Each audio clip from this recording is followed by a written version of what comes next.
I banged my classroom door open and entered, ignoring my teacher's shouts. I'm sick of them. I sat in the last row and put my notebook on the table before opening it and sketching an outline of a wolf. The teacher sighed, frustrated, and resumed explaining the lesson. It was time for me to zone out. I am Violet White. I am 17 years old and have no friends. I live with my Aunt Carla because my parents died. Our house was on fire 2 years ago. Yes, luckily I was not home, but I hope I did. Then I changed as a different person on the day I lost them, and my soul died with them. I'm no longer the funny, sweet girl that everybody loved, but the tough and strict tomboy that everyone despises.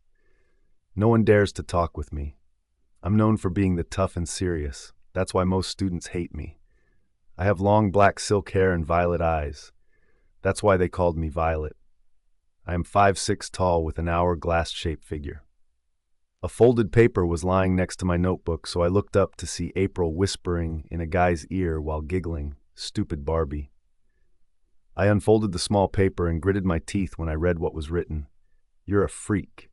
I ripped the paper into small, tiny pieces and continued with my drawing. Sometimes I wish I could hold her by the throat and split her into 2 halves. Yeah, I hate her. I narrowed my eyes when I saw the teacher's hand on my table, Mrs. Hartley. She's the worst teacher that you could ever find on this planet. She's the chubby redhead that has a strict attitude and likes to make her students' lives a living hell. I have always disliked her. From the moment I saw her 2 years ago, I knew that she was evil. "Over what were the countries fighting on in World War II, Miss White?" Mrs. Hartley asked with an evil glint in her eyes. I knew that she wanted me to embarrass myself in class, but I just shrugged and crossed my arms. "I have no idea," I muttered in a boring tone, looking at the teacher dead in the eye. Her eyes held so much anger behind. "Why aren't you paying attention, Miss White?" She tried to control herself by taking deep breaths, but I knew that she was seconds away from kicking me out of class. "Because I'm bored to death, and you're a lousy teacher." I paused before continuing. "Plus, you're boring," I stated in a matter-of-fact tone, making the whole class stare at me with shock. "Out of my class, Miss White. To the principal's office. Now!" Miss Hartley boomed, her voice sending chills down my spine, but I held my ground. I put my notebook and pen in my bag and raced out of the room while clenching my fists. Everyone was watching me intently, waiting for me to start a fight with my teacher, but I shook my head and opened the door, walking out. I walked down the hall to the principal's office, then sat on the waiting chairs. Amelia, his secretary, was looking into some papers. She didn't care or ask any questions about the reason I was here, which I was glad for. "The principal is waiting for you, Violet." I heard her voice ringing in my ears, making me stand up straight and entered the office, holding my head up high. The principal was in his usual suit with the black tie and sighed when he saw me. "Have a seat." He ushered and I sat down. He looked at me with eyes that said, "Explain right now," so I justified the reason of my visit. Principal Edgar rubbed his temples and looked at me with determined eyes. His dark brown eyes were tired from all the stress, and his white hair was neatly combed. "I was talking to your uncle, Connor White." He looked at me, waiting for my answer, and I nodded. "He informed me that you're moving in with him." That shocked me. Why? Why did he want me to move in with him? Isn't my life ruined enough? I nodded and looked at the door. I wanted to get out of here as fast as I could. The principal noticed my discomfort and allowed me to exit. His face held no sign of emotion. I held my back in my left hand and walked out of the office, biting my tongue. Once no one was around, I ran out of school as fast as my feet could take me.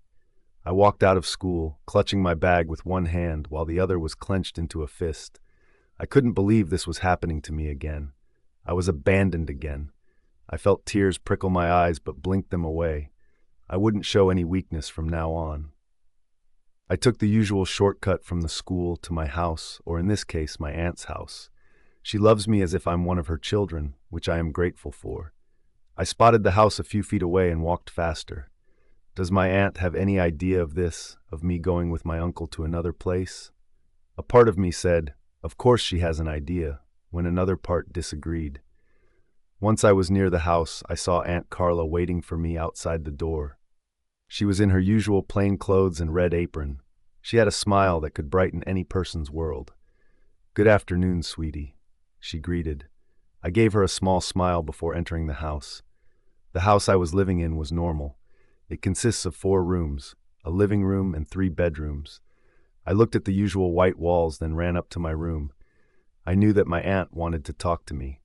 I entered my bedroom and threw my bag on my bed. My room is blue and white. My twin-sized bright blue bed was in the middle of my room, while my white closet was on the other end of the room. My curtains were blue, and I had a window next to my closet that had a view of everything outside. Someone knocked on the door, making me turn. I was not surprised when I saw Aunt Carla behind the door. She has a timid smile on her face as she closed the door quietly. She took a few steps, then sat on the bed, patting the space next to her. I realized that she wanted me to sit next to her, so I moved forward and sat beside her. I knew what she wanted to say. "Violet, dear, I know you're under a lot of stress, but you have to travel and go to your uncle's school. Honey, your uncle called me today and—" She sighed and rubbed her temples. "You have to pack and be ready tomorrow morning. You're moving to your uncle's school." "Okay," I answered quickly before standing up and walking to the bathroom, closing the door behind me. I put my hands on the sink and closed my eyes. Everything was going to repeat again. New life, new school, being an outcast, everything's going to change again. "Violet, it's time to go," my aunt yelled. I zipped my suitcase and walked out of my room, holding the case in one hand. I was wearing dark blue denim jeans with a black jacket that had a panda drawing on the side. I saw my aunt standing next to the stairs and had a small smile on her face. When I reached the base of the stairs, I was pulled into a hug. "I'm gonna miss you," she murmured in my ear. I patted her on the back and smiled a little when she pulled away. "Me too," I whispered before walking out of the house. I gasped when I saw a black limo in front of me. The driver, who was wearing a black suit, opened the door, then took the suitcase from my hand when I entered. As the limo moved, I saw my aunt waving, so I waved back. I looked at the trees passing by and sighed. I know that the future will hold many surprises, but I hope they are good ones. I glared at the driver. The dude did not talk during the whole ride from London, and it's getting on my nerves. Yes, my uncle actually lives in England, Sheffield to be exact. I remember that I visited that place once in my entire life, but from what I remember, I think it's beautiful. I think I was 10 when I went there. I remember that everything was green. My uncle resided in a big mansion near his private school. Yes, he does own a private school and is the principal of S. Sheffield Academy. I don't really know what the S represents, but I know that the school has a great education. I looked outside the limo and my eyes popped out of place. I remember that Sheffield was beautiful, but not this beautiful. First, everything was green. The whole place was green. There were no buildings, no houses, but trees and large landscapes. My jaw hit the floor when the limo parked. In front of me was a huge castle. The driver came to my side and opened the door. I stumbled as I got out of the limo, still surprised with what was in front of me. All of a sudden, the life was being hugged out of me, making it hard to breathe. When the anonymous person pulled away, I was looking into my uncle's eyes. A smile made its way to my face, and it was my turn to hug the life out of Uncle Connor. It had been a long time since I have seen Uncle Connor. The last time I saw him was at my parents' funeral. My smile dropped when I thought of my parents. My uncle noticed that, but didn't press the issue any further. He knew that I'm not comfortable with the subject. "Wow, kiddo, you've grown up a lot since I last saw you." I smiled a little when I heard him say that. It was the first time a person looked at me with that amount of admiration in their eyes. All I have seen from people was pity. They always pitied me. What I like the most about Uncle Connor is his heart. It is so big that it could fit any person in this world. "I missed you. How are you?" He asked me with a glint of interest in his eyes. He had a wide smile on his face. It's as if I lightened his whole world, which I doubt I did. I looked at the ground and muttered fine. I thought he didn't hear me because of how low my voice was, but was surprised when I heard him hum in approval. "I'm really glad you're here, Violet." He flashed me a big smile that I returned with a nod. I could see that Uncle Connor changed a lot in past few years. His dark brown hair had white locks, and his dark blue eyes, that once were filled with joy and happiness, were now tired. The gate of the school was opened, and I was immediately greeted by the smell of roses. The entrance of the school was like a forest. There's an aisle of small rocks in the middle, while big, huge trees were lined next to it. I saw students walking a few feet away from us, but the strange part was that they lowered their heads when they passed by my uncle and I. I guess it was weird because I never saw people doing that except in movies. Maybe it was tradition to lower your head when the principal passed by. Who knows? Many students stared at me as if I was an alien from Mars, but when their attention went to my uncle, they quickly lowered their heads and looked away. What's up with them?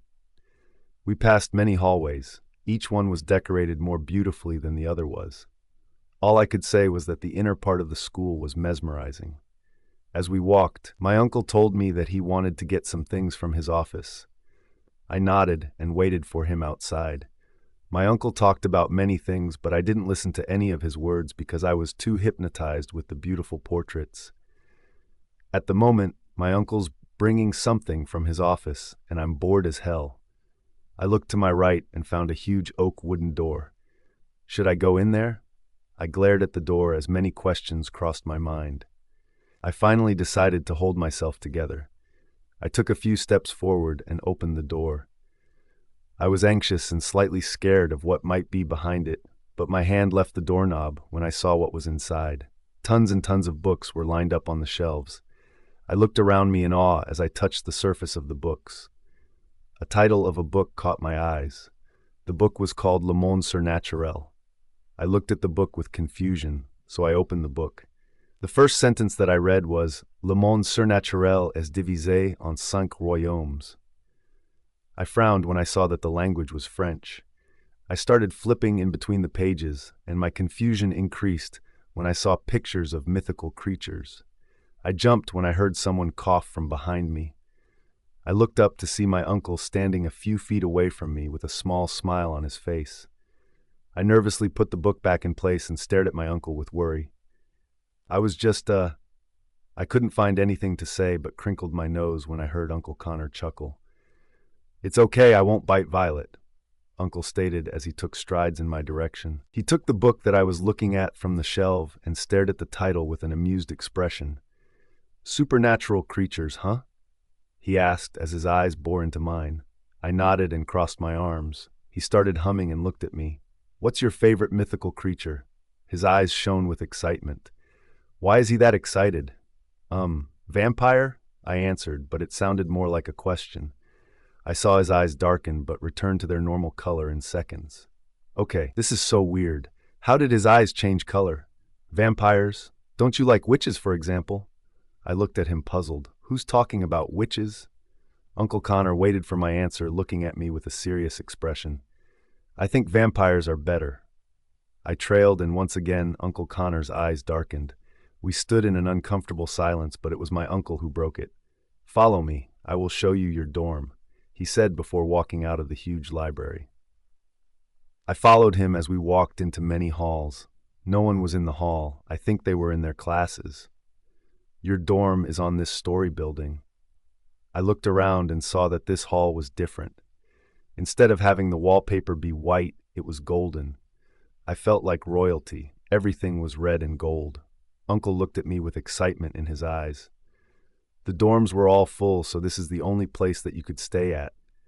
He flashed me a big grin and opened the door. He ushered me to come inside. He looked like a child who just got his cookie. I gasped as I saw the whole dorm. It wasn't something I was expecting. I thought the dorm was supposed to have a bed and bathroom, but I was so wrong. A huge living room with a big plasma screen TV lay there. I looked at the other end of the dorm and saw a big silver modern kitchen. I heard some noise. A door opened and I nearly fainted. It was Adonis himself. The dude had very light emo-styled blonde hair with piercing blue eyes. He was tall, about 6'2". The guy was wearing dark blue skinny jeans with a gray button-up t-shirt. He's hot. Ciao, Mr. White. His voice was even better. His deep voice sent chills down my spine in a good way.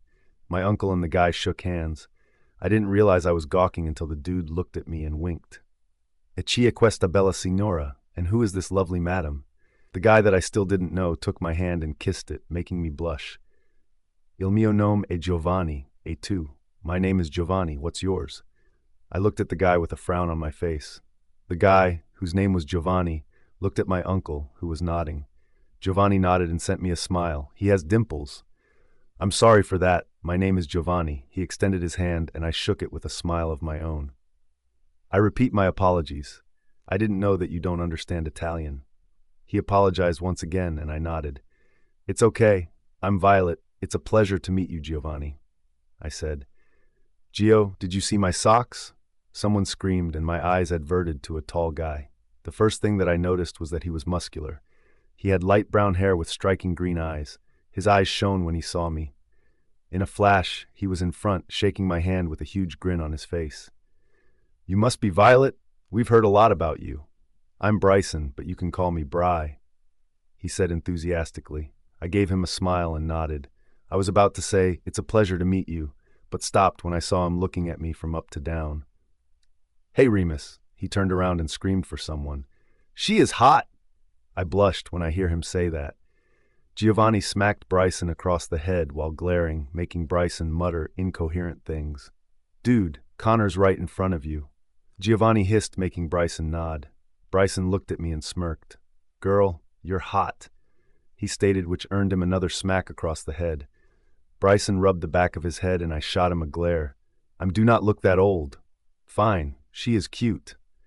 By now, Bryson was clutching his stomach from pain. My eyes widened when I noticed what just happened. Giovanni just kicked Bryson in the stomach. Her uncle is right in front of you. Giovanni put his hands on his hips as he glared at Bryson.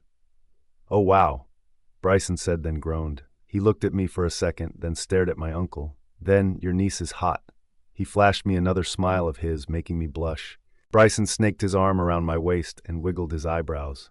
How about we continue this in my room? He suggested, looking thoughtful for a moment. I turned my head and saw my uncle glaring at Bryson. Get your hands off of her. My uncle's voice boomed, making both Bryson and I jump. Bryson turned around and saluted my uncle. Yes, sir, he said, and lowered his hand, mimicking a soldier. I mentally chuckled when I saw him do that. I guess that he's the Joker. My uncle sighed and rubbed his temples. I have some things to do. He looked at me and instantly smiled softly. Violet, your suitcase is in your room. I have to go now, but I'll check up on you later. He patted me on the shoulder, then left the dorm. What's going on in here? Another male voice joined the room, but this time it was followed with another pair of footsteps. A guy, about 6'3", entered the living room. I caught my breath when I saw him. His silver eyes bore into mine, making me melt in them. His silver eyes turned cold as he stared at me, and I noticed his fists clench. Someone behind him coughed, making my eyes advert to a golden eyes guy. He had black hair and a scalped jaw. He smiled and dashed to stand next to me. Hi, I'm Remus. It's nice to finally meet you, Violet. I nodded before answering. You too. Wait, how does he know my name? Remus must have noticed my confusion because he quickly replied. Oh, and everyone in this school knows your name. After all, you're the... Remus started but hissed in pain when Giovanni hit him with his elbow. Shut up, he ordered. I looked between both of them, not really knowing what to say. They seemed like they're having a discussion with their eyes. Leave those two bulls alone, they're always like that. Bryson had his hands in his pockets while having a smirk on his face. Oh, by the way, this is Eros. He slapped the silver-eyed dude as he grinned.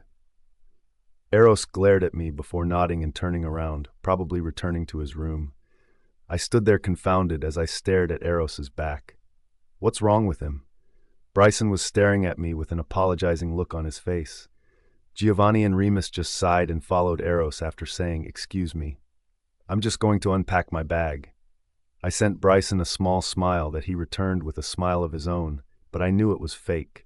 I took a step forward but stopped when I realized that I don't know where my room is. I looked at Bryson with an embarrassed look on his face, making him chuckle.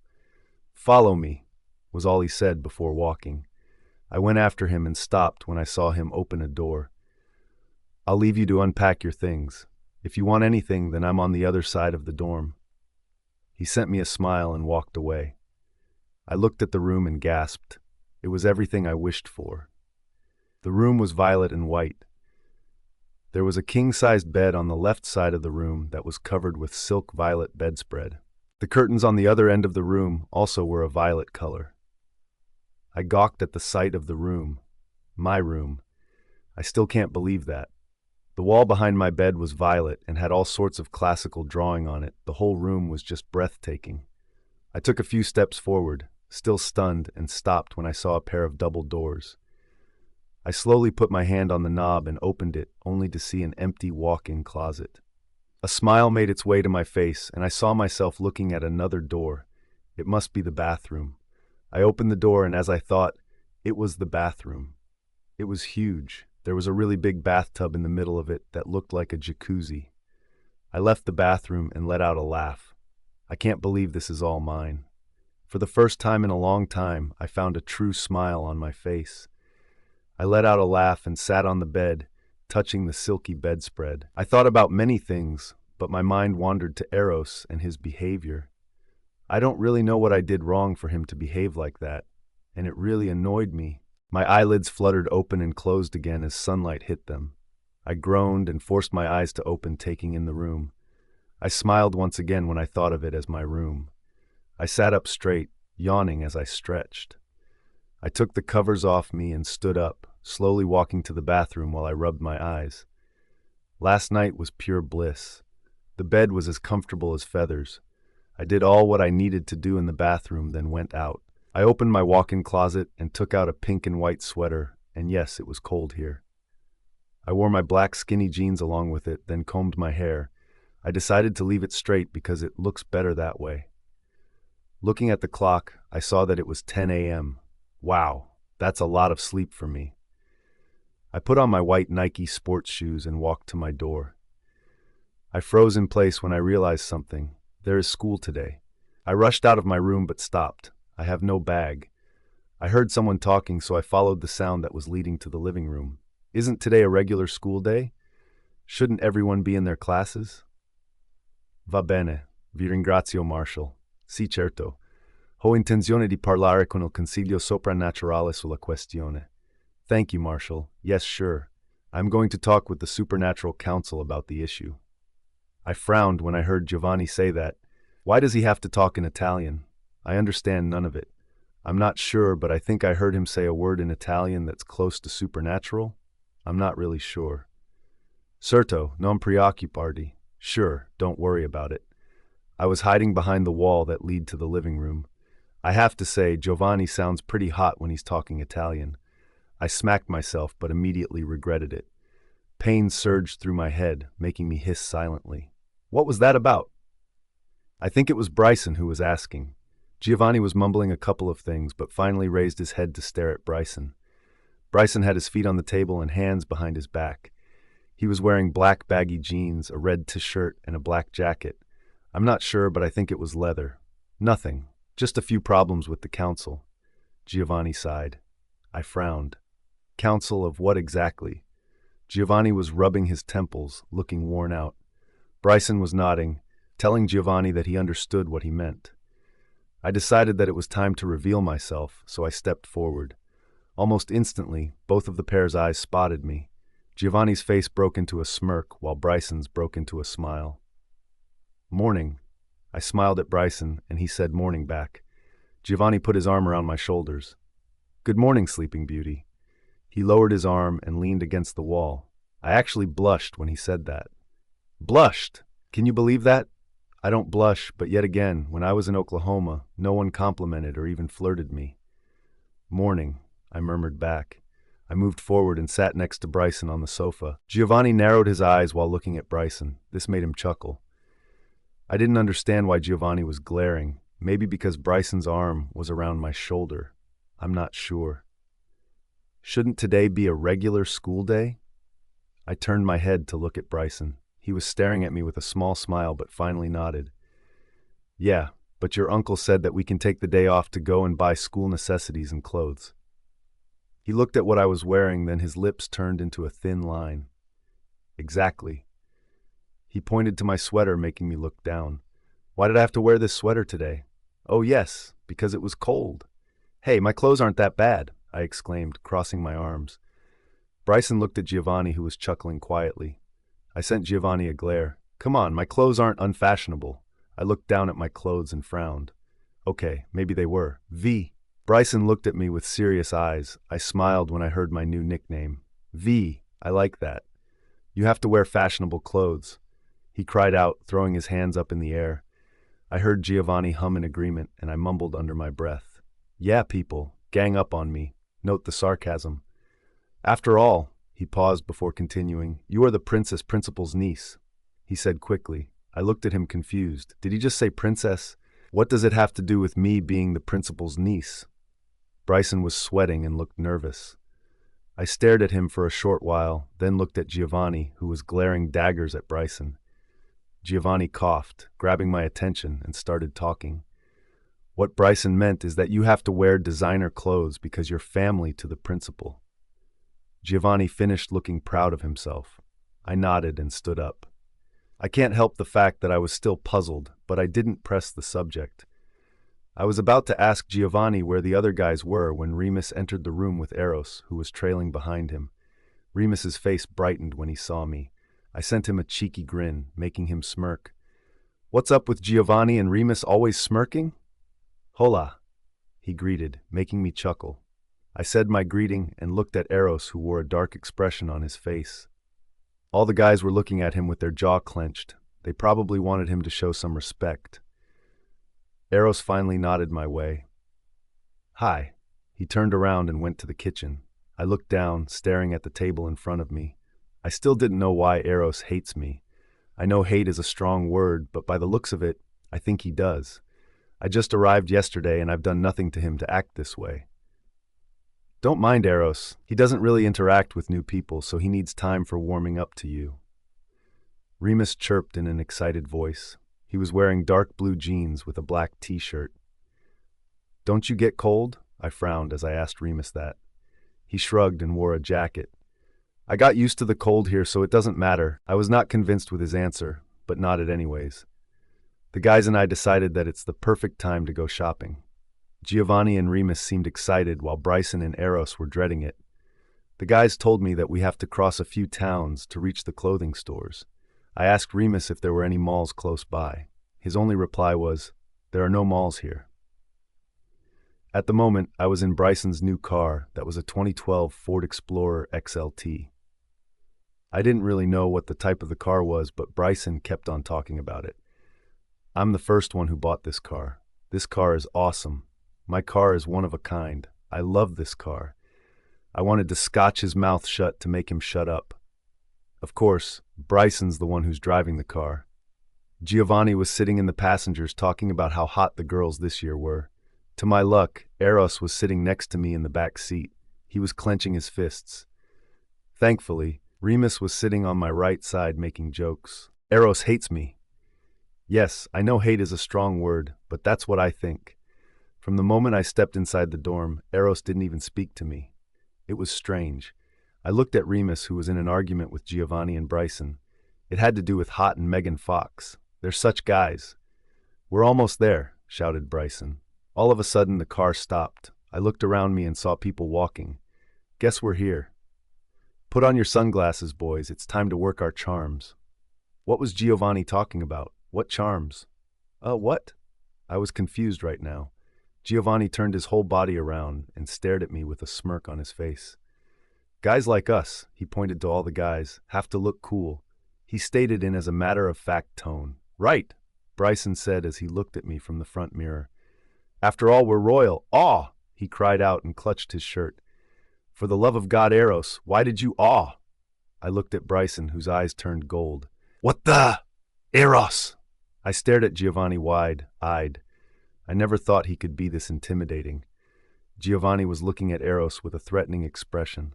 I never thought Giovanni would look this serious.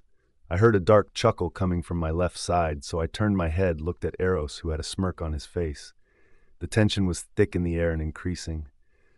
I saw Bryson relax a bit, but I was still worried. Does he need a hospital?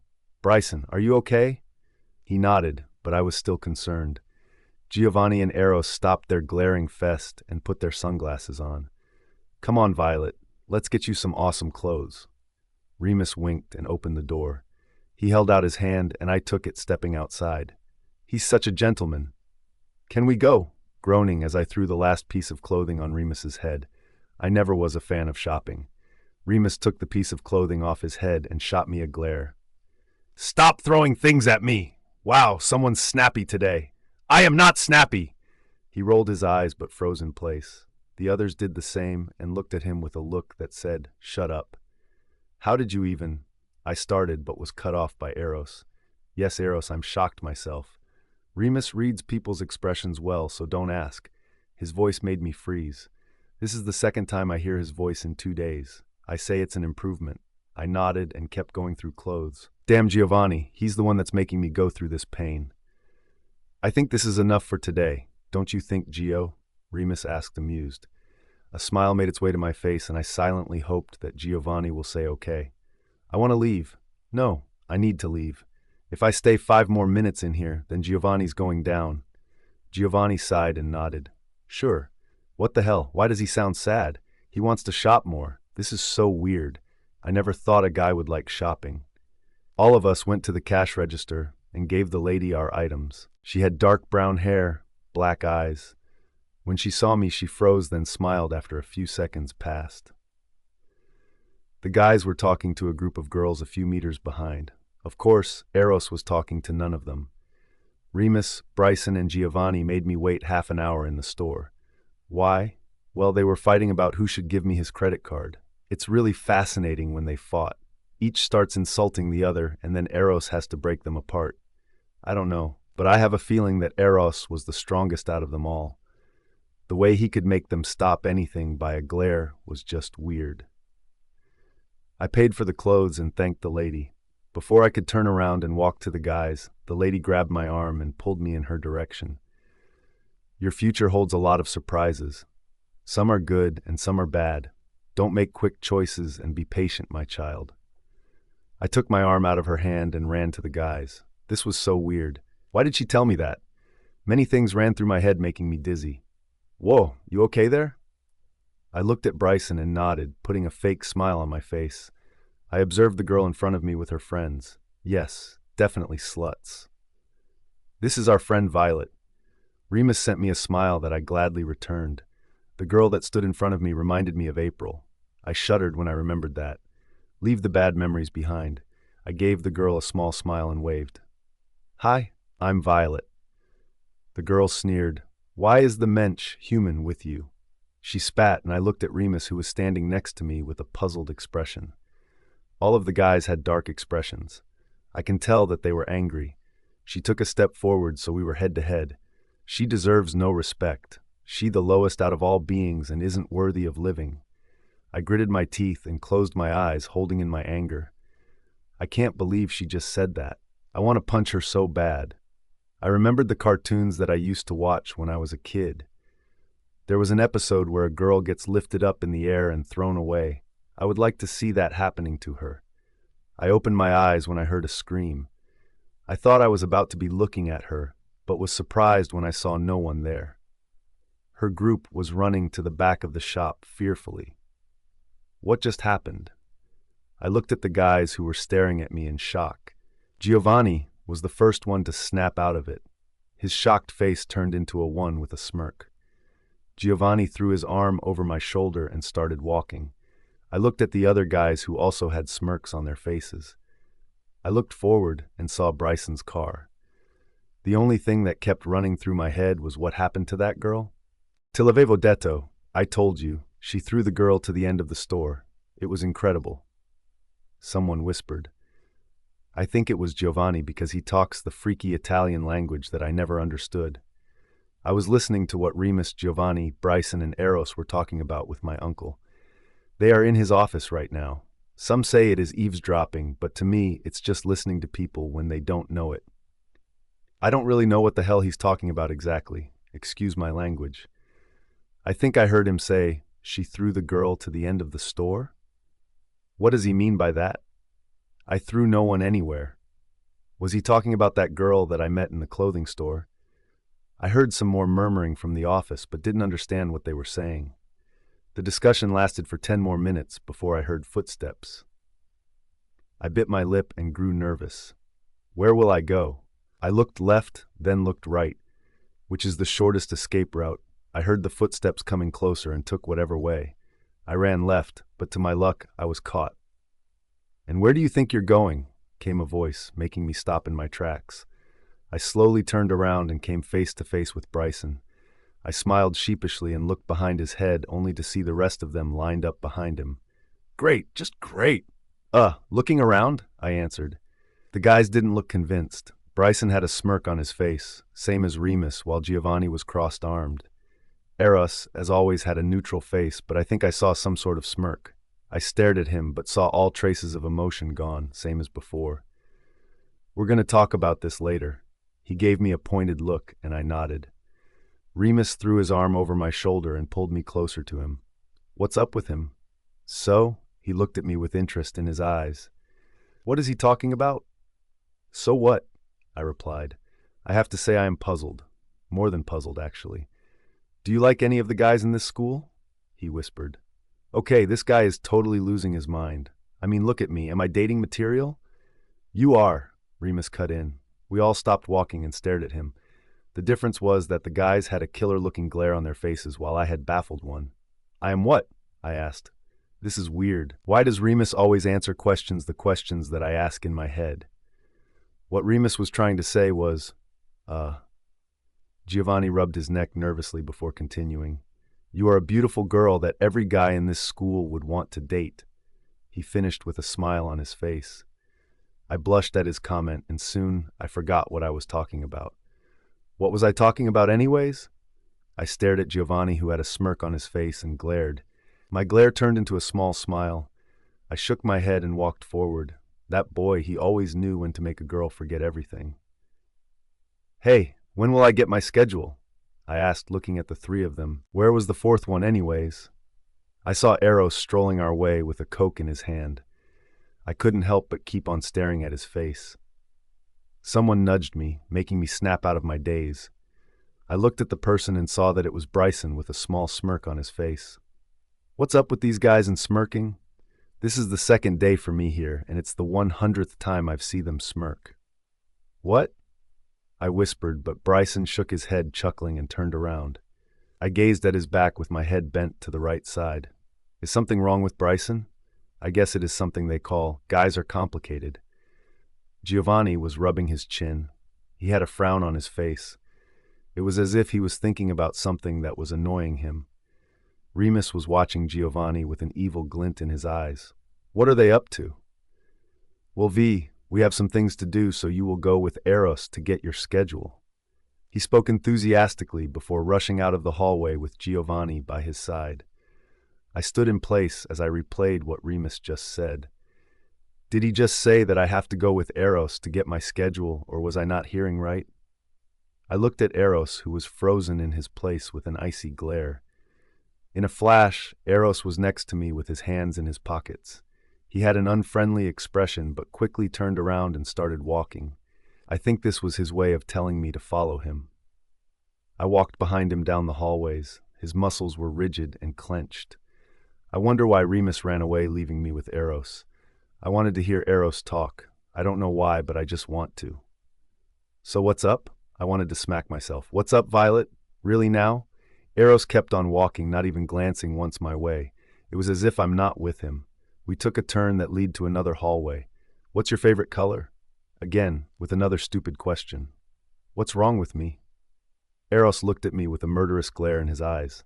I was taken back by it. The anger and hate in his eyes were beyond measures. I realized that it was time to stop talking, so I followed him silently. I'm not sure, but I think Eros is bipolar. That was just a guess.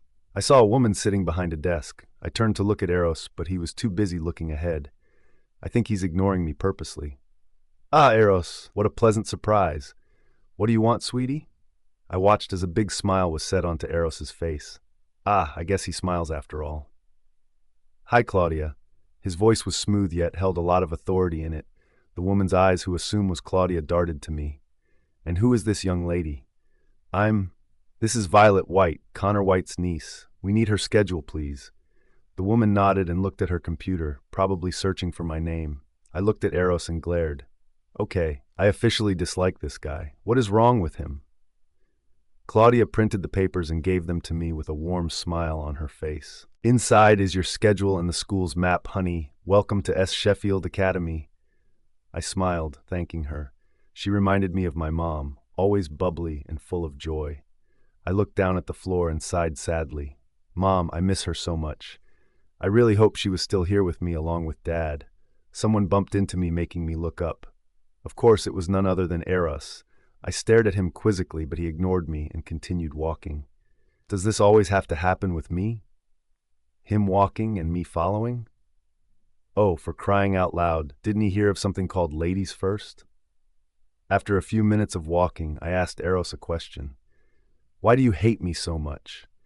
My voice echoed through the hallway. Eros stopped in his tracks and clenched his fists. We stayed like that for a few seconds before he turned around, looking as if he was ready to kill. He strolled towards me, each step of his making me take a step backwards. Soon I was trapped beneath his arms. From his eyes I knew he was more than angry. I hate you? His voice was humorless. He chuckled, but quickly, he was laughing out loud. He suddenly stopped and stared at me with dangerous eyes. I despise you, he spat. His voice was rumbling. His eyes were starting to turn a deep shade of red. His eyes had fire in them. He looked so scary. I took short breaths in and prayed that he won't kill me. Oh my gosh, I didn't know Eros is this scary. What will I do now? I felt a squash of wind making me open my eyes. No one was in front of me. Eros was gone. I put a hand on my chest and breathed in deeply. My heart was racing 1,000,000 times a minute. I despise you. Why did he say that? I've done nothing to him, but here he is telling me that he loathes me. I looked forward and saw that my dorm was a few feet away. My feet carried me to my dorm and I slowly opened the door. Instantly I was greeted in a bone-crushing hug. My head was in someone's chest, making it hard to breathe. Oh, thank God, you took so long. I thought he killed you. I patted Bryson's shoulder as he hugged me tighter. I think I was turning blue because I couldn't breathe. Someone finally pulled Bryson away from me.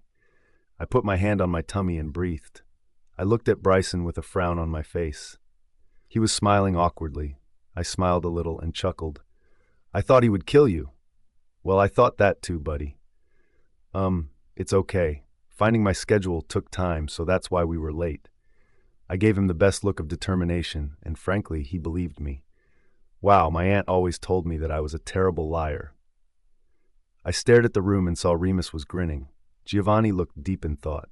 That boy was always deep in thought. Eros was changing the channels on the TV. His face was emotionless, as usual, and didn't look at me to see if I was okay. Jerk. I'll go to my room now. I have some things to do. That was the best excuse that I could come up with. I needed time with myself. I didn't want anyone to interrupt me. Surprisingly, the guys seemed to understand that. All they did was nod and resume to what they were doing before I arrived. I slowly walked to my room and opened the door. I put my schedule and the school map on the nightstand and sat on the bed. I looked at the window and started thinking, what made Eros talk to me like that? Does he hate me that much? Why does he even hate me? I looked at my hands and sighed, but a small smirk made its way up to my face. I'm going to find out why Eros hates me so much, even if it was that last thing I did. I looked at my schedule, taking everything in. First, I have English literature. I mentally groaned. Come on, who is interested in literature? If they give us Shakespeare's Romeo and Juliet, all you need to know is, and Juliet is the sun, that's all. Okay, going on to the next period, physics. Great, a full hour discussing something that I don't care about. My eyes went down to the third period to find biology. Is Tuesday my unlucky day or what? I have the 3 subjects that I hate in a row. Wonderful, right? My eyes wandered to the next session and a smile grew on my lips. The 4th period is a break. My smile turned into a frown when I realized that I have no one to sit next to. I shrugged and read what was next. I was used to sitting alone in my old school. It was something normal. Music was next. I liked that. I used to play the piano, but I quit. I wondered where the music class was and what it looked like. I never really took music classes at school, only arts and sports. The thing is, I'm a talented person. No one knows that I play the piano, dance, and sing. I usually keep those things to myself. No one cares about the talents that I have. After music, I have chemistry, another subject that I suck at. My eyes drifted to the last period. Oh my gosh, why? Why did anyone have to invent something so antagonizing called math? Yup, I hate math. It's one of my sworn enemies other than chili and sushi. Yeah, I hate sushi. I don't know why, but I just do.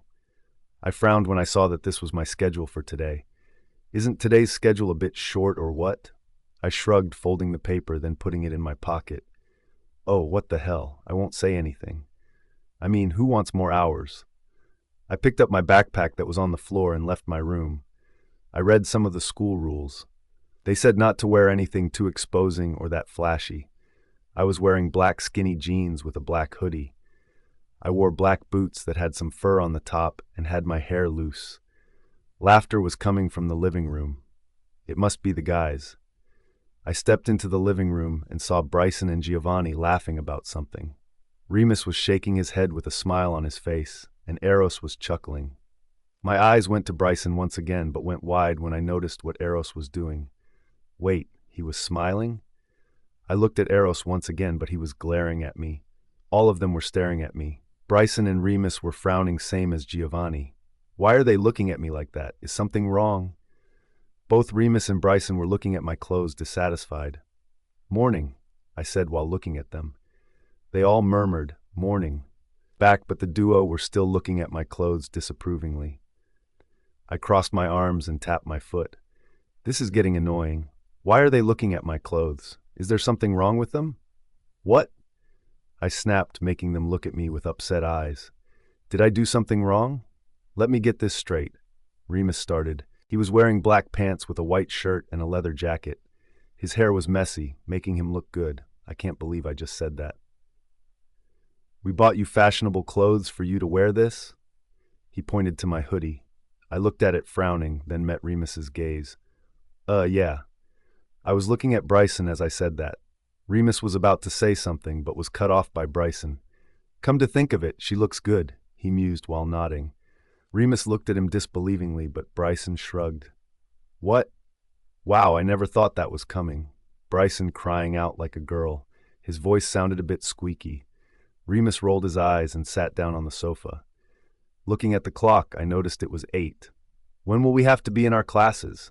I asked Giovanni, who was looking at me with awe. We have to be there after 30 minutes. He replied, and I nodded. Giovanni wrapped an arm around my shoulder and started walking to the door. I heard footsteps following, so I didn't need to turn around to see that it was the guys. We crossed hallways, and as before, school blondes. Each girl was wearing a tighter skirt than the other. I came closer to Giovanni, making him wrap an arm around my waist. I enjoyed the glares that the blondes were giving me. One was glaring, one was giving me a look of envy, and the other was clutching her bag really tight from jealousy. It was fun. What's your locker number? I looked at Giovanni and noticed that his lips were close.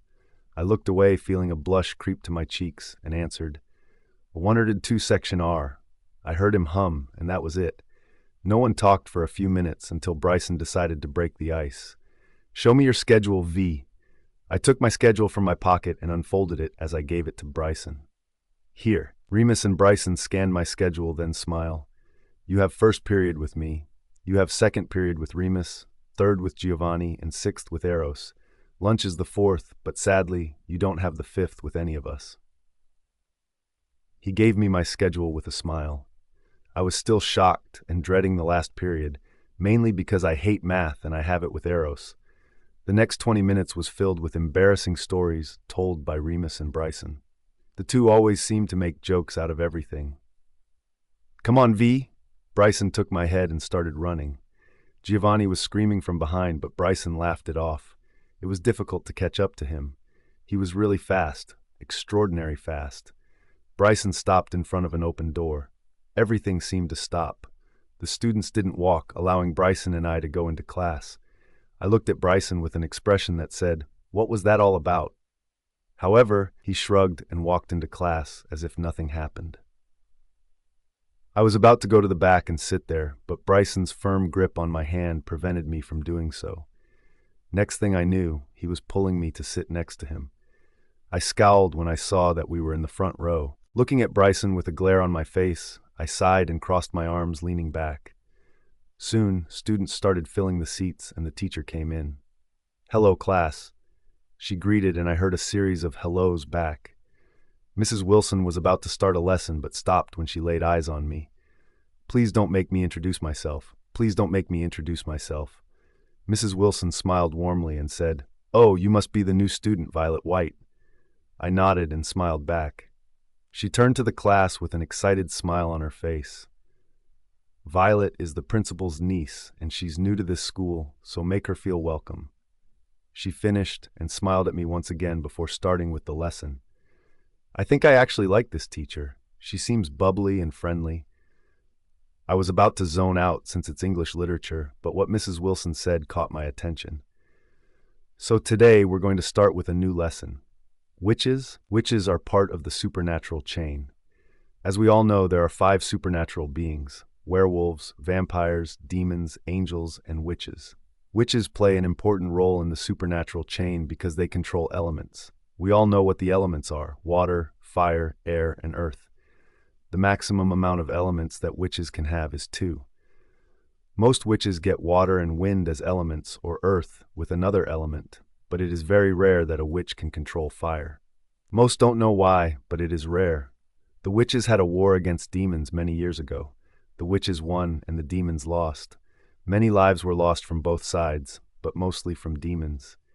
A very important king that ruled was King Louis. King Louis was known for his humbleness. He loved his people and considered them as his family. King Louis signed a treaty with the Demon's King to prevent any more wars from happening. They say King Louis left the supernatural world because he fell in love with a mortal, and at that time, witches and mortals' relationship was banned. I listened to every single word she said. This is the first time I hear of supernatural in literature. I looked at Bryson and saw him in tune with the lesson. Are they serious? Do they actually believe in witches and supernatural beings? All these thoughts ran through my head, but nonetheless I continued listening to the teacher. King Louis went and lived with mortals and gave his title to his brother. King Louis lived very peacefully, but his life ended. Many people were devastated by the tragic news. There's a legend that says a witch will end all problems. A girl will handle soil, wind, heat, and water, meaning all elements. The legend says that this girl will hold more than the 2 elements. She said. I looked at my open textbook and glared at the lines. This couldn't be true. After all, it's just a legend. All too soon, the bell rang, signaling the end of the hour. I collected my things, then got up. Bryson was still collecting his things when I walked to the door. Someone grabbed my arm and pulled me back. I turned around, ready to shout at the person, but stopped when I realized that it was Mrs. Wilson. I looked at her, puzzled. "You are a special girl, Violet," she murmured so slowly that it was hard to hear her clearly. I felt Bryson's presence behind me. Mrs. Wilson pulled back and softly smiled at us. "Make sure Violet's comfortable," she said, looking at Bryson, then turned around, going back to her business. Bryson looked at me with questioning eyes but didn't ask me anything. We left the class and I was surprised when I saw Remus. "Hey," he smiled, making me return it. "Come on, class will start in 5 minutes," he said, taking my hand and running. Bryson shouted bye, which I returned with a wave. "Dude, this is the second time that someone holds my hand and sprints down the hall." I ran along with Remus until we reached class. Physics was the same old boring thing. I nearly fell asleep in the class. The teacher made me introduce myself, which I did quickly. Remus looked bored as hell. I think I saw drool on the corner of his mouth. He was playing with a pen, looking at it intently. I thought the pen was going to break from Remus's cruel glare. I was uncomfortable in this class. Everyone was staring at me like I'm an alien from Mars. After 60 minutes of energy is blah blah blah, the bell rang. Thank God, Remus and I ran as fast as possible out of class. Man, that was boring. Remus groaned and I nodded in agreement. Mr. Fisher sucks. He put his hands in his pocket and continued walking. That was true. He did suck. Mr. Fisher is a man in his late 40s. He had light brown hair and black eyes. Like most old men, he had a belly. I wanted to cover my nose every time he passes next to me because of his smell. Just like his last name, Mr. Fisher smells like fish. I mean, he stinks, literally. Can't he put perfume on or anything? Maybe a shower to make that smell go away? Remus and Bryson walked me to the biology class. Here's the class, okay? Remus asked. I nodded with a smile on my face. He smirked and wrapped an arm around my shoulder. If any of the boys flirt, we're here to kick their ass. I laughed at his joke. My laughter died down when I realized that he wasn't joking. I scratched and shook my head. You're unbelievable, I muttered under my breath. I looked at both of their faces to see them raising their eyebrows. What? I cried out. Both of them shook their head and patted me on the shoulder, walking in forward. I was about to enter the class when I heard Bryson scream, "If they do, then tell us." I rolled my eyes at his joke. Whatever, I'm not telling them anything.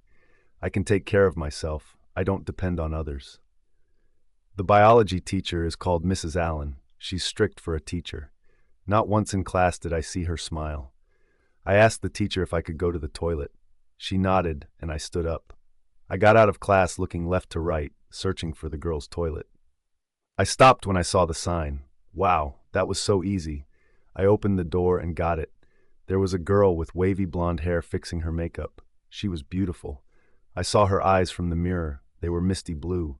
When the girl saw me, she turned and her eyes instantly lit up. "Oh my gosh, you must be Violet!" She squealed and hugged me tightly. I looked at the wall in front of me. Who is she? Does she even know me? She pulled away and blushed when she noticed me gazing at her weirdly. "Oh, sorry about that." She smiled a little and fixed her clothes. "I'm Claudia." She extended her hand. I directly took hers and shook it. Claudia seemed nice. She was actually the first one other than the guys that I know in this school. "Oh, and if you're wondering how I know you, well, I'm Giovanni's sister, unfortunately," she added, making me chuckle. "Nice to meet you," I smiled back. "She Giovanni's sister?" He never told me about her. As if reading my thoughts, she started talking. "I bet Giovanni didn't tell you about me." She sighed, then rolled her eyes. "Wow, she's the total opposite of Giovanni." "If you haven't noticed, my brother is an idiot." I laughed out loud hearing her say that. I already liked this girl. We calmed down, looked at each other, then started laughing again. "Why are we laughing?" I giggled as I asked her that. She shook her head, saying, "I don't know." "What do you have right now?" she asked curiously. I shrugged. "Biology with Mrs. Allen." I answered, looking at myself in the mirror. I heard Claudia squeal and clap her arms, making me turn around and stare at her bewildered. "I'm in the class right next to you. How about we hang out in lunch?" She gushed, and I laughed lowly. The girl is unbelievable, so hyper. I nodded and smiled when she squealed. I went to my class and sat in my seat waiting for the bell to ring. "Come on, I want to eat." I was about to dance in victory when the bell rang. Food, here I come. I walked out of class only to stop and see all 4 guys standing there. The girls that stood next to me were drooling. I walked up to the guys with a smile on my face. "Hey," I said, smiling. All 3 of them had serious expressions except Eros, who always had a serious expression. Out of nowhere, all 3 of them, Giovanni, Bryson, and Remus, bombarded me with questions related to guys in class. I didn't understand a thing since they were talking at once. "Stop!" I snapped, frustrated, making them shut up. I sighed and crossed my arms. No one said anything to me, okay. I raised an eyebrow and they all sighed in relief. "Good. Get out of my way, idiot," someone said, making all of us turn and stare at the person who was saying that. Not to my surprise, it was Claudia. She was pushing Giovanni out of her way. The poor guy had an expression of disbelief on his face. Sisters. They are always evil. All of us went to the cafeteria. Claudia was talking about Glee. I listened to what she was saying. She is definitely a Glee fan. Lunch passed quickly, same as the rest of the day. I have to say that I enjoyed art. Art is one of my favorite sessions. It's amazing and I can express myself in it. Music went smoothly. We didn't really do anything in music but discuss some notes in the instrument. Right now, I was in my room going through my drawers. Claudia decided to have a girls' night in. She used her puppy dog eyes to pull me in. The guys said that they had something important to do. I'm not sure, but I think I saw Giovanni's hair glow. I think it was my imagination. On top of that, I think I saw him grow wings. I shook my head and sighed. I think I'm going crazy. Another thing was a tiny bit of blood on Remus's shirt. I'm not sure if it was blood or ketchup. Bryson smelled like nature. His earth scent filled the dorm once he entered it. As for Eros, well, his eyes were unnaturally black. It was so weird, so unnatural. Someone knocked on the door, breaking me from my trail of thoughts. I think it was Claudia. I left my room and walked to the door, opening it. Claudia was standing in her place, grinning. Tonight is going to be interesting. Ah! I jumped when I heard the ghost scream. Okay, this movie is really scary. I looked at Claudia, who was clutching her chest, breathing heavily. She is so into this movie. Her eyes grew wild when the twins started screaming. No, no, don't open the door, Claudia whispered. I looked at the screen, terrified. Claudia and I were watching Paranormal Activity 2. From the beginning of the movie, both of us have been on edge. I am not a fan of horror movie, but Claudia made me watch this. Claudia and I continued watching the movie till the end. I was practically shitting in my pants. The movie was too scary for my liking. I turned around when I heard rustling. Claudia did the same with a horror look on her face. They came. She whimpered, putting a hand on her mouth. I rolled my eyes and stood up. It's just the wind. I think the window is opened, I said, walking to the window. I frowned when I saw that it was locked. It's locked, I heard Claudia mutter. I turned around and smiled a little. I think that it was just... I stopped talking when I heard a door creak open. Both Claudia and I stared at each other wide-eyed. All of a sudden, the room went dark.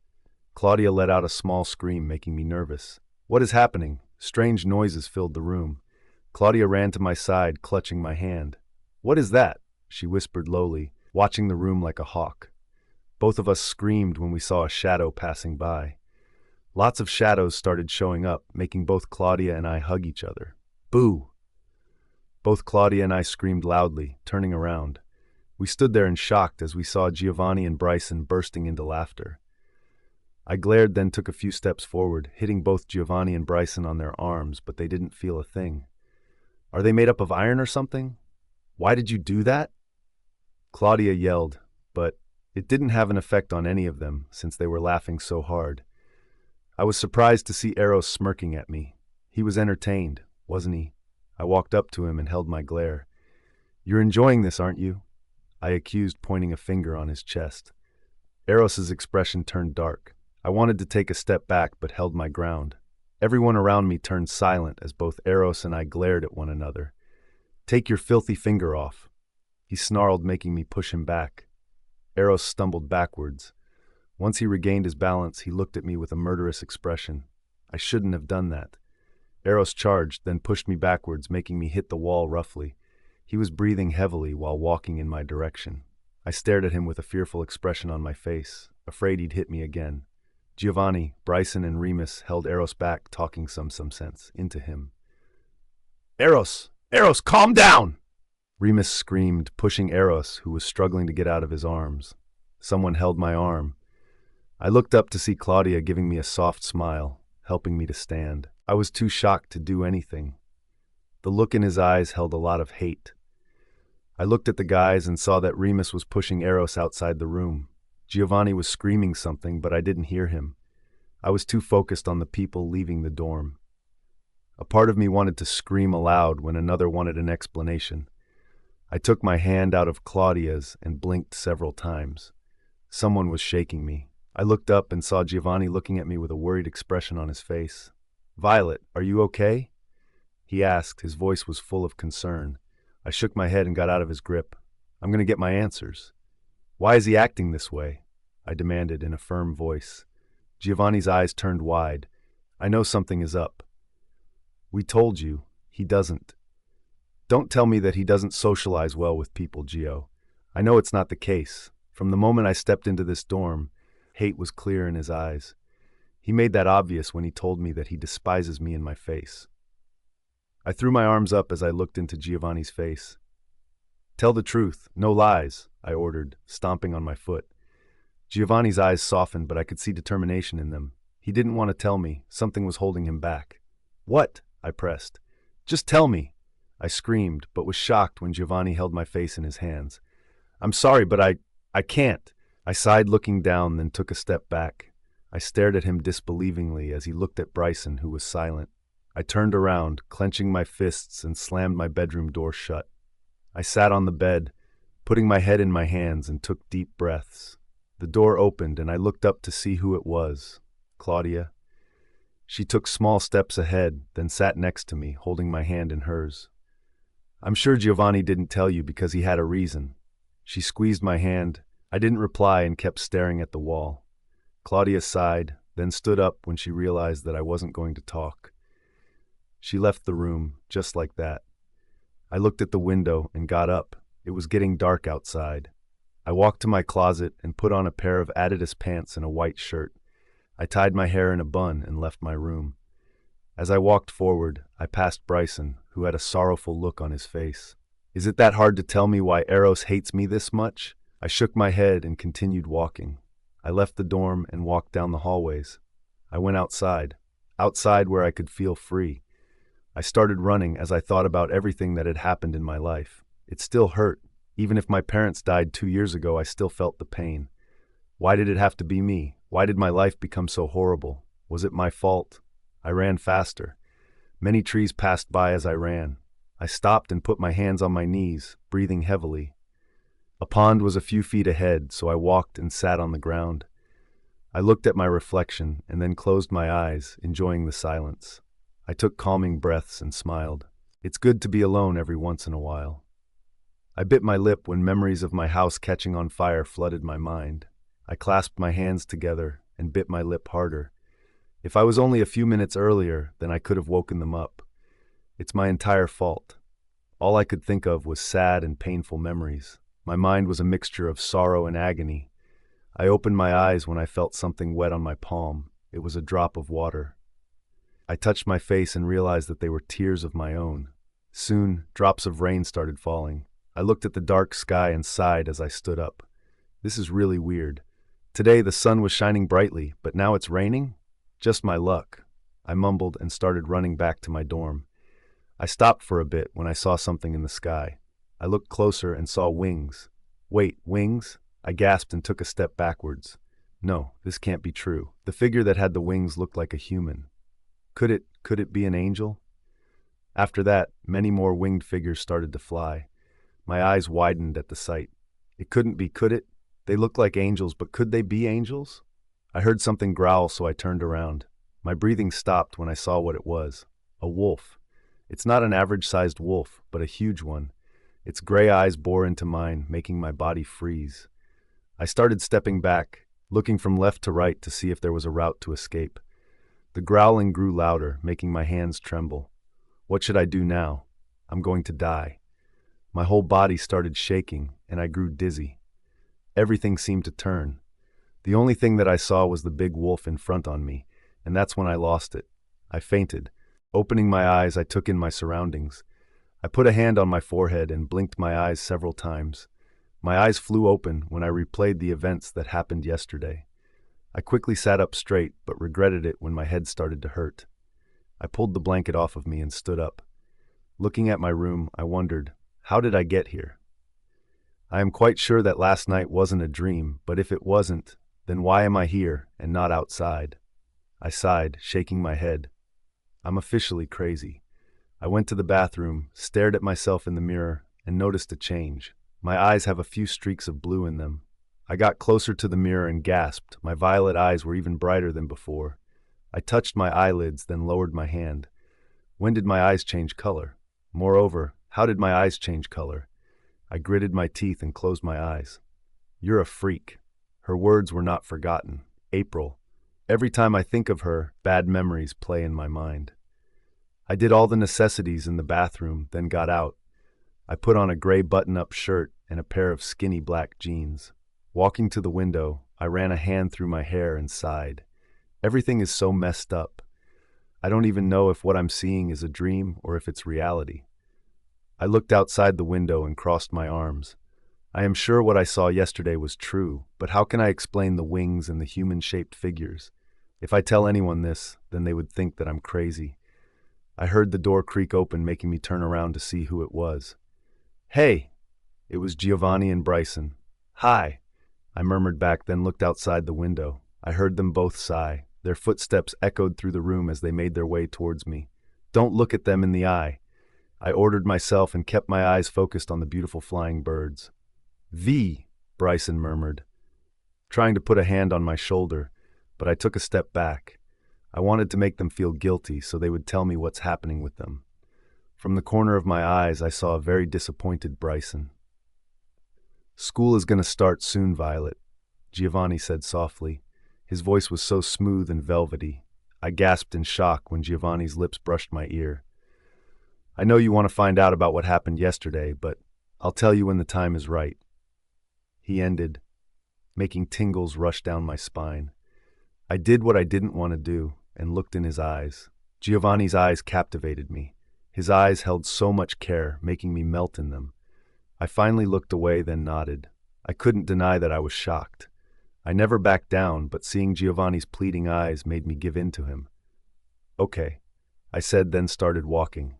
Part of me was mad, but another part was telling me to give them time. One part of my brain was telling me, "Why are you acting like this? The Violet I know is a tough girl," while another one said, "I know they have a reason, Violet. Give them some time, and they'll tell you what's happening themselves." To be honest, I don't know which voice I should follow. It's like I'm having a continuous struggle in my head. I put my hands in my pockets and continued walking, ignoring the footsteps behind me. I accidentally bumped into someone. Sorry, I stopped mid-sentenced when I saw who it was. Him. That devil, Eros. His eyes were still cold and hard, but I thought I saw a flicker of fire in them. When I realized I was staring, I looked down and swallowed. Sorry for that. I expected him to at least nod, but all he did was walk past me as if I was nothing. I frowned, but continued walking. The dude is really getting on my nerves. I just wanted one good reason that explained his attitude. As I entered the school building, I heard whispering. All the students were looking at me like I was an alien. I stopped in my tracks and turned around, looking at Bryson and Giovanni with an expression that said, "What the hell?" Giovanni chuckled and leaned closer. "Ignore them," he whispered, tickling my ear with his hot breath. I nodded and continued walking, but not without stealing a glance of Bryson. I rolled my eyes as I walked. He was checking out girls. Typical guy. The whispering grew louder, to where I was actually able to hear what they were saying. "It's her. There she is. She's so lucky. She isn't fit to be a princess." I stopped walking when I heard that. She isn't fit to be a princess? The hall grew silent as I stared at the person who said that.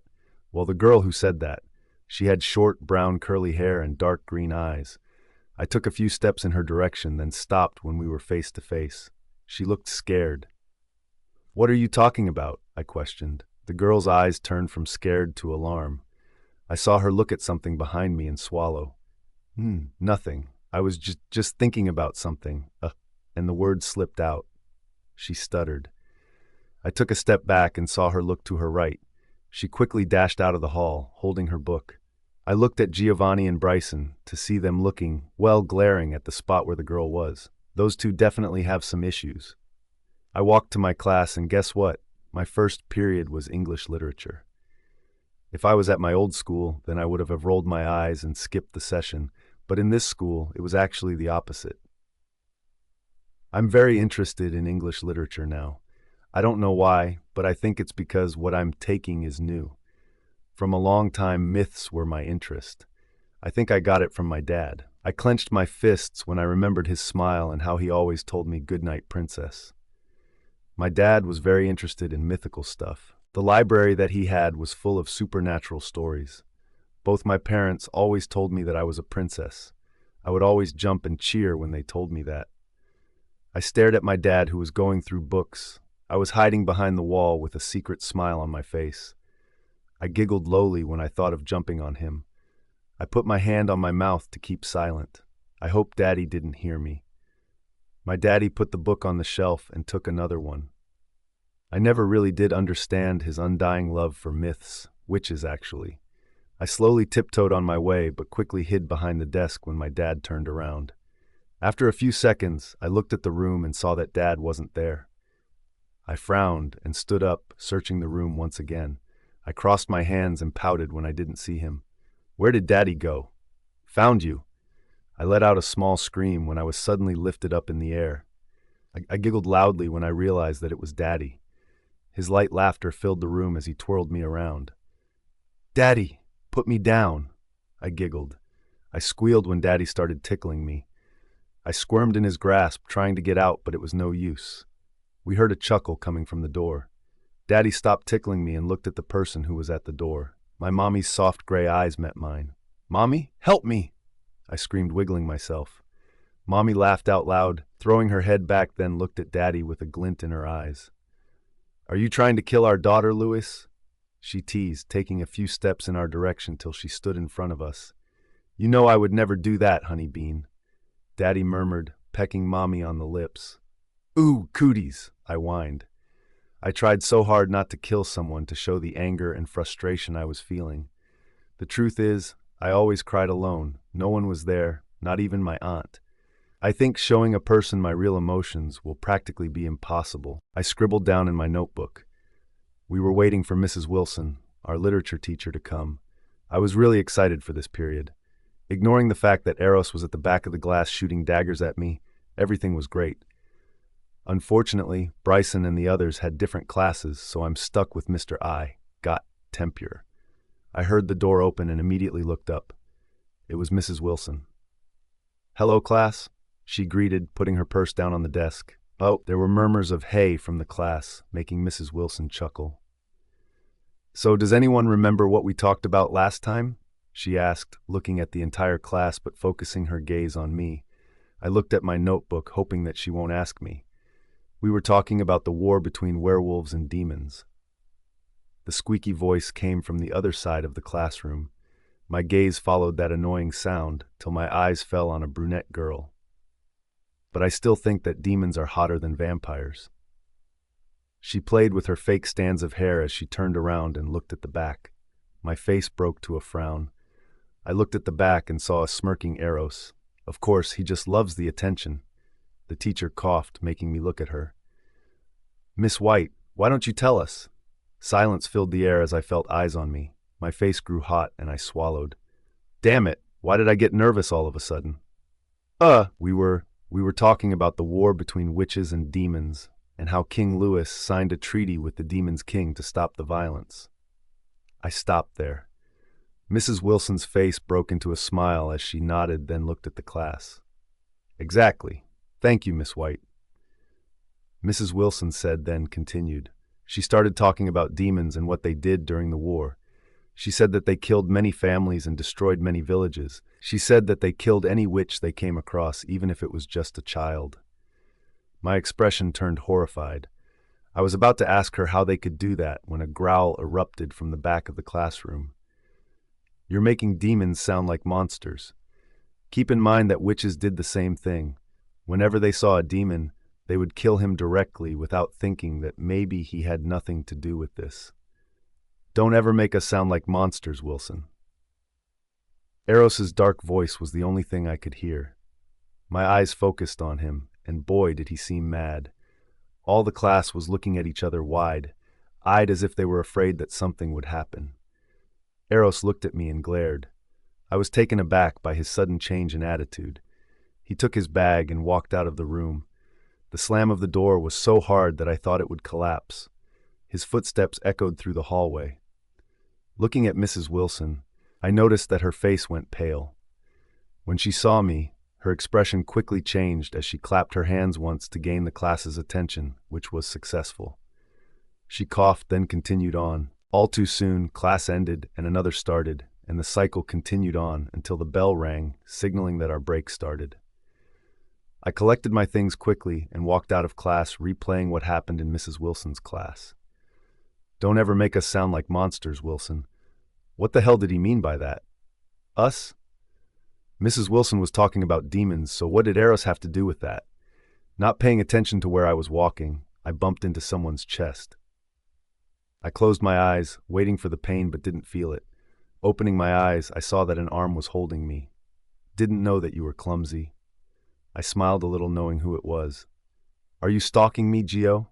came my playful comeback. Gio lifted me up until I was standing straight and smiled. "Maybe," he shrugged, making my smile widen. "You do know that stalkers are creepy, right?" I raised my eyebrows, trying to hide my smile. He leaned against the lockers and crossed his arms with a huge smirk on his face. He really looks hot right now. But I'm the hot stalker that everyone wants. He wiggled his eyebrows, making me roll my eyes. I take that back. He doesn't look hot at all. But he looks cute. There's that voice again. For God's sake, shut the hell up. And who said that you're hot? I asked with a proud smile on my face. That smile fell when Gio was suddenly in front of me. I gasped as his hot breath tickled my ear. Trust me, your expression said it all. I know that my cheeks are pink now. Damn, his voice is sending chills down my spine, good chills. Gio took a step back and smirked. See you later, alligator. He winked and left me staring at his back. You know, he's really fit because of his amazing body. I slapped myself on the forehead. Why should he be so charming? Someone answer me. Why are you here? I jumped up screaming. I turned around and glared at Bryson. Did you have to do that? I exclaimed, throwing my hands up. Bryson stared at me like I was an alien from Mars, then nodded. Yeah, I had. He flashed me a grin and put his arm around my shoulder. He looked at me like he was trying to decide whether he should say something or not. I saw a girl today that has JLO's ass. So hot! I slapped him lightly on the shoulder and stopped walking. Stop saying that, I demanded, trying to look serious, but failed terribly when Bryson started laughing. What are you laughing at? I asked, putting my hands on my hips. Oh, babe, I know you're jealous. Every girl wants JLO's ass. He put his hands in his pockets and continued walking with a huge smirk on his face. Hey, not every girl, I yelled and started running to catch up to him. Oh God, today's going to be a very long day. After arguing with Bryson for more than 3 hours, yeah, I know it's a lot. Claudia and I hung out together. She started blabbering about One Direction, which is a British boy band that every single girl is dreaming of. Harry Styles is gorgeous. Claudia gushed, then sighed dreamily. I eyed her curiously. Is she serious?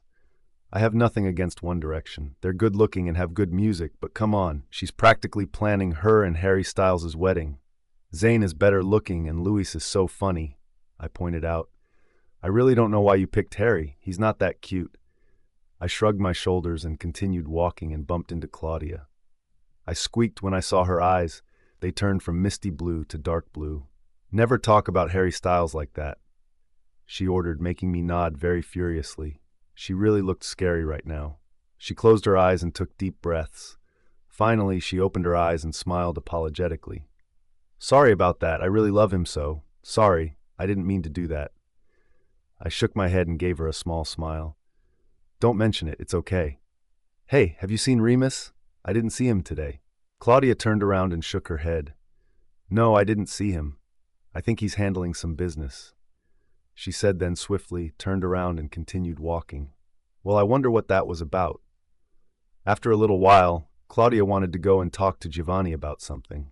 She asked me if I want to join, but I politely declined. Right now I was walking to my uncle's office with my sketch notebook in my hand. Well, burned notebook. I'd been drawing for the past 30 minutes and noticed some really weird things. 1, my hands started glowing. 2, my notebook lit on fire by itself. 3, I started thinking about water and suddenly my notebook was all wet. Freaked out is an understatement. I was so frightened. So right now, I was going to the wisest person I can think of, my uncle. Just before I knocked on the door, I heard someone shout, "She needs to know, Connor?" I recognized that voice as Giovanni. "She isn't ready yet, Gio." Another voice stepped in. It was Remus. "I agree with Giovanni, Remus. She is ready. She needs to know," Bryson yelled. "I'm not sure if I should tell Violet the truth now." I frowned at that. What the hell should I know? What are they hiding from me? You need. I slammed the door open and glared at all of them. Giovanni, Remus, Eros, Bryson, Uncle Connor, and to my surprise, Claudia was in here too. All of their faces were shocked. Uncle Connor's face was filled with guilt. "What the hell is going on in here? Tell me the truth," I yelled, frustrated. I need to know what they were hiding from me. "Violet," Uncle Connor started, but I interrupted. "No, tell me right now what you are hiding from me," I demanded, glaring at each and every one of them. I can feel heat rushing to my face. I was not mad, I'm furious. "Look at her eyes, guys. She need to know," Bryson commented, looking deep into my eyes. He looked scared of what's coming. V. My eyes went to Giovanni, who held the same expression as Bryson. There's something we need to tell you. The room fell silent. Everyone was looking at one another with wide eyes, except for Eros, who was looking at me intently. It was the first time that I had seen him looking at me without glaring. My eyes wandered to Giovanni, who was glaring at the ground. My uncle held his head down low in shame. Claudia was looking at me with guilt, while Remus was massaging his forehead. Well, my voice was a mixture of anger and confusion.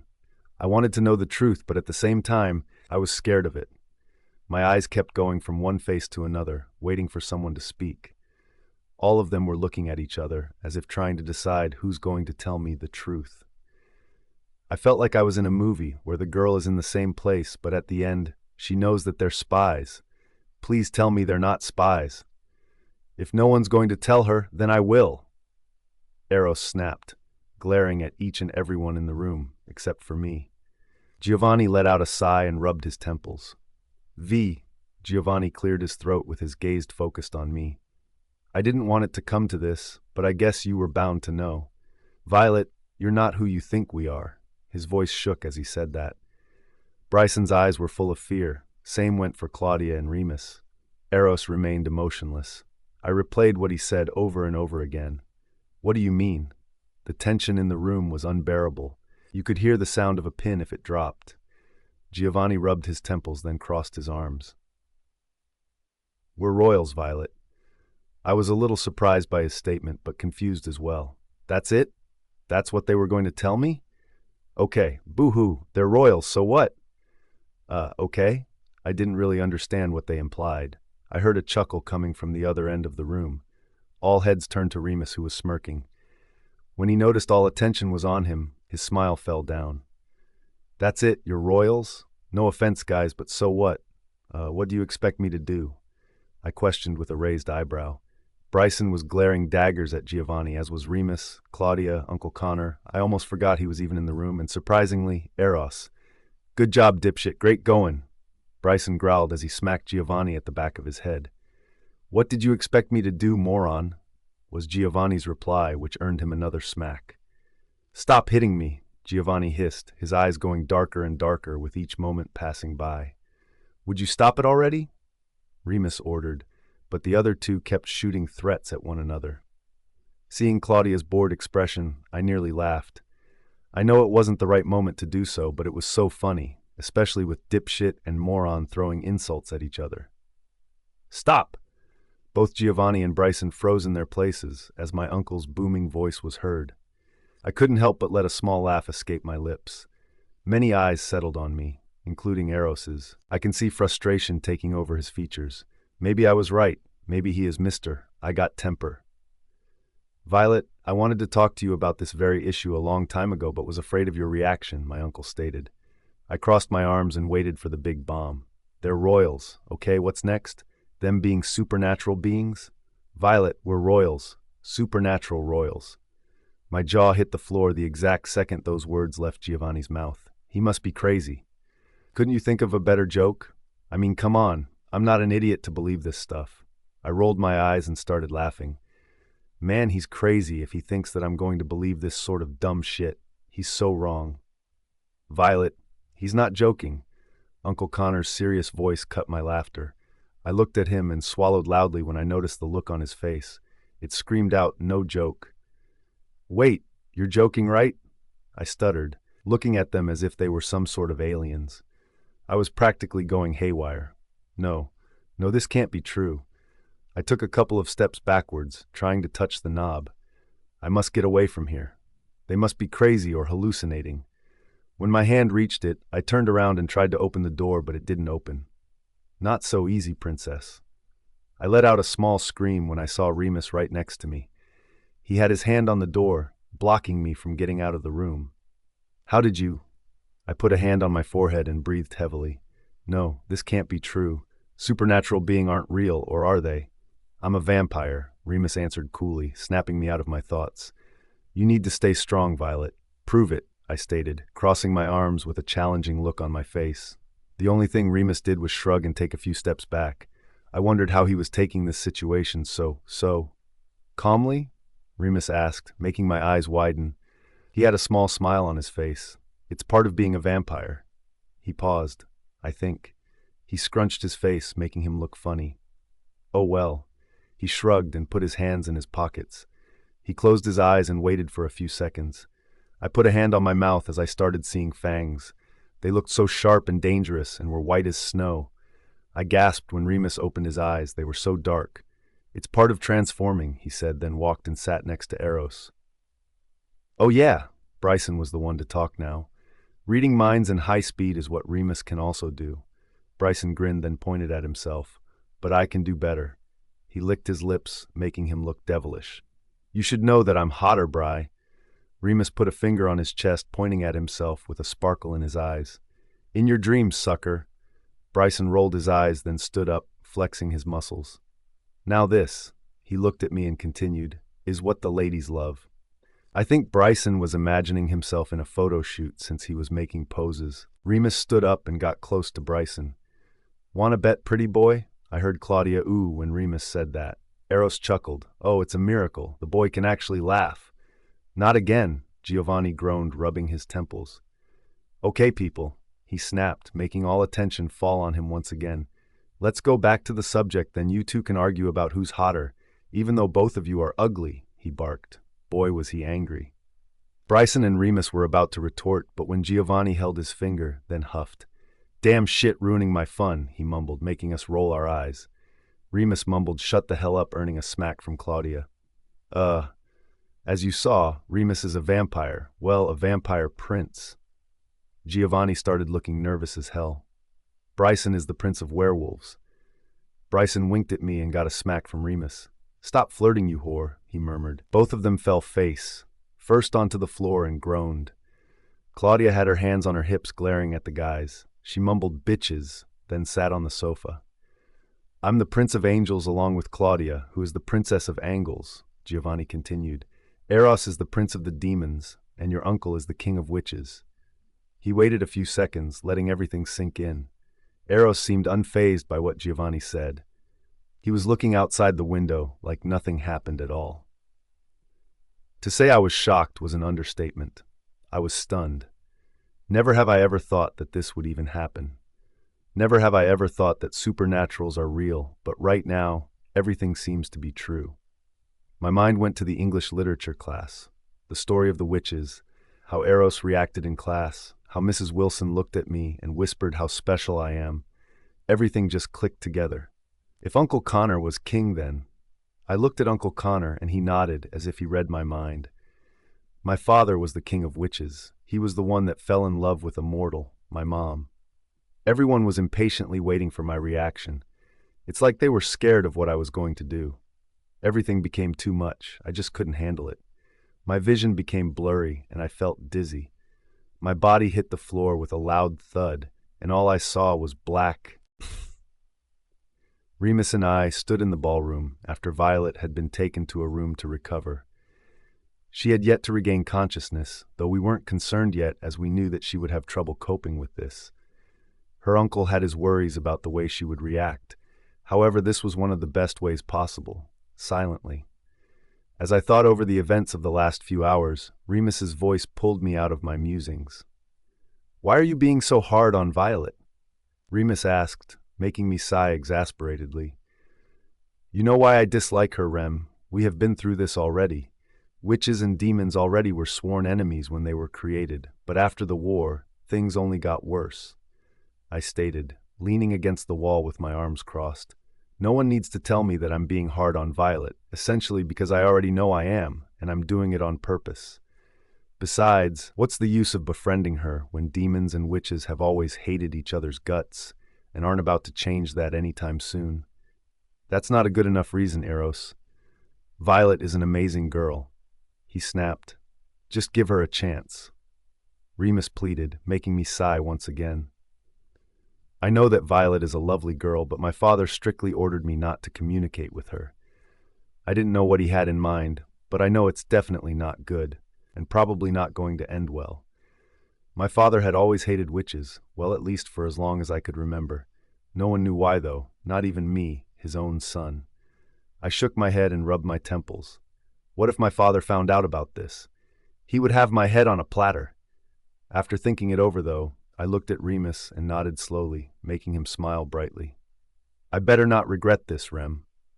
I warned, but he only shook his head and wrapped an arm around my shoulders. Don't worry, Ari, you won't, he stated with a chuckle. Stop calling me that, I groaned, walking out of the room whilst mumbling, Curse damn vampires. Violet's POV.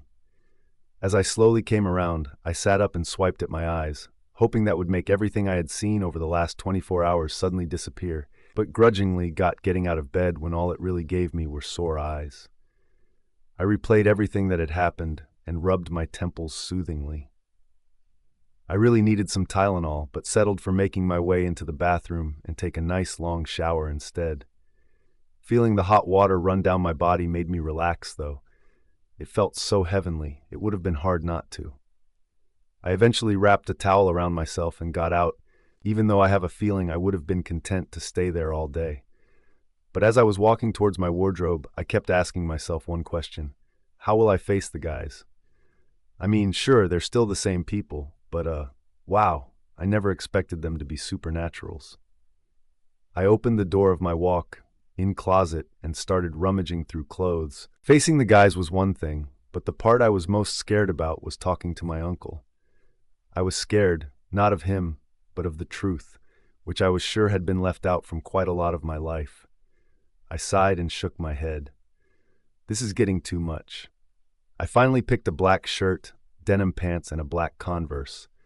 The black eyeliner that I applied helped make my violet eyes pop, especially with my hair hung loose. I smiled when I looked at my reflection in the mirror. I looked good. As I made my way out of the room, nervousness overtook me. What should I say to them? How should I act? What should I do? I could hear the guys' voices from the kitchen, making me sweat.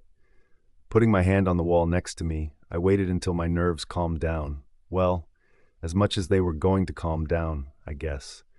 I kept saying to myself, there's no need to be worried, Violet. Just go in there like nothing happened. Oh, but I wish it was that easy. Violet, we know you're there. Giovanni called out. I gasped and took a hesitant step forward. How could they tell? My heartbeat was the only thing I could hear. Boom, boom, boom. My breathing quickened as I started walking, taking small steps as though I was walking to my death. I tried to walk faster, but my body just wouldn't allow me to. After what felt like forever, the boys came into view. They were all sitting around the kitchen table having breakfast, faces looking expectant, as though waiting for something. Me, I guess. Sleeping Beauty finally woke up. I gave Bryson a small smile and nodded. Good morning, I murmured, sitting next to Bryson. All the guys replied with a good morning, or grunt of some type, back and continued on with their meal. I put some pancakes on my plate and dug in.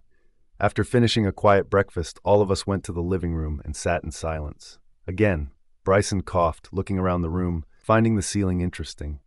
Giovanni sent him a glare, making Bryson go to cough again, but stopping after he received a second glare.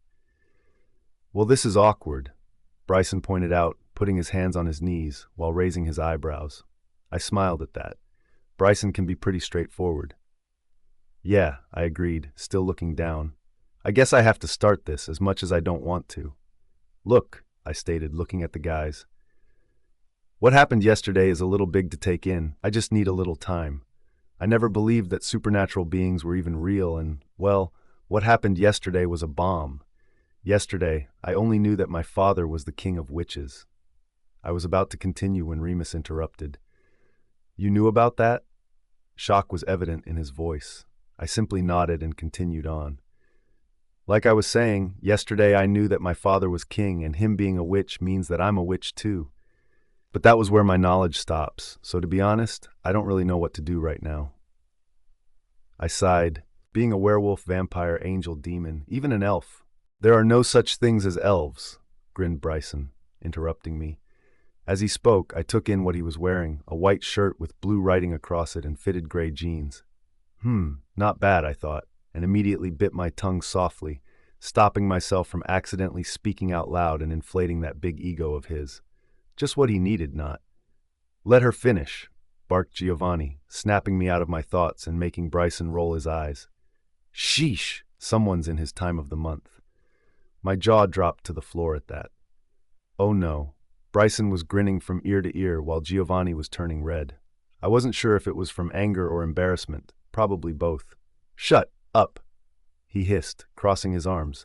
I smiled at the way his hair fell over his eyes, making him look kind of cute. Why did all these guys have to be so damn good-looking? Yeah, that was probably another thought to keep to myself. Ah, someone's embarrassed? Oh, are you embarrassed, Gigi? I covered my mouth to keep in a laugh. Remus was doing the same, and surprisingly, Eros was smiling too. Gigi? I questioned with a raised eyebrow. No offense, Bry, but isn't Gigi a girl's name? Giovanni was glowering at Bryson, and I didn't blame him for that. I mean, who wants to be called Gigi?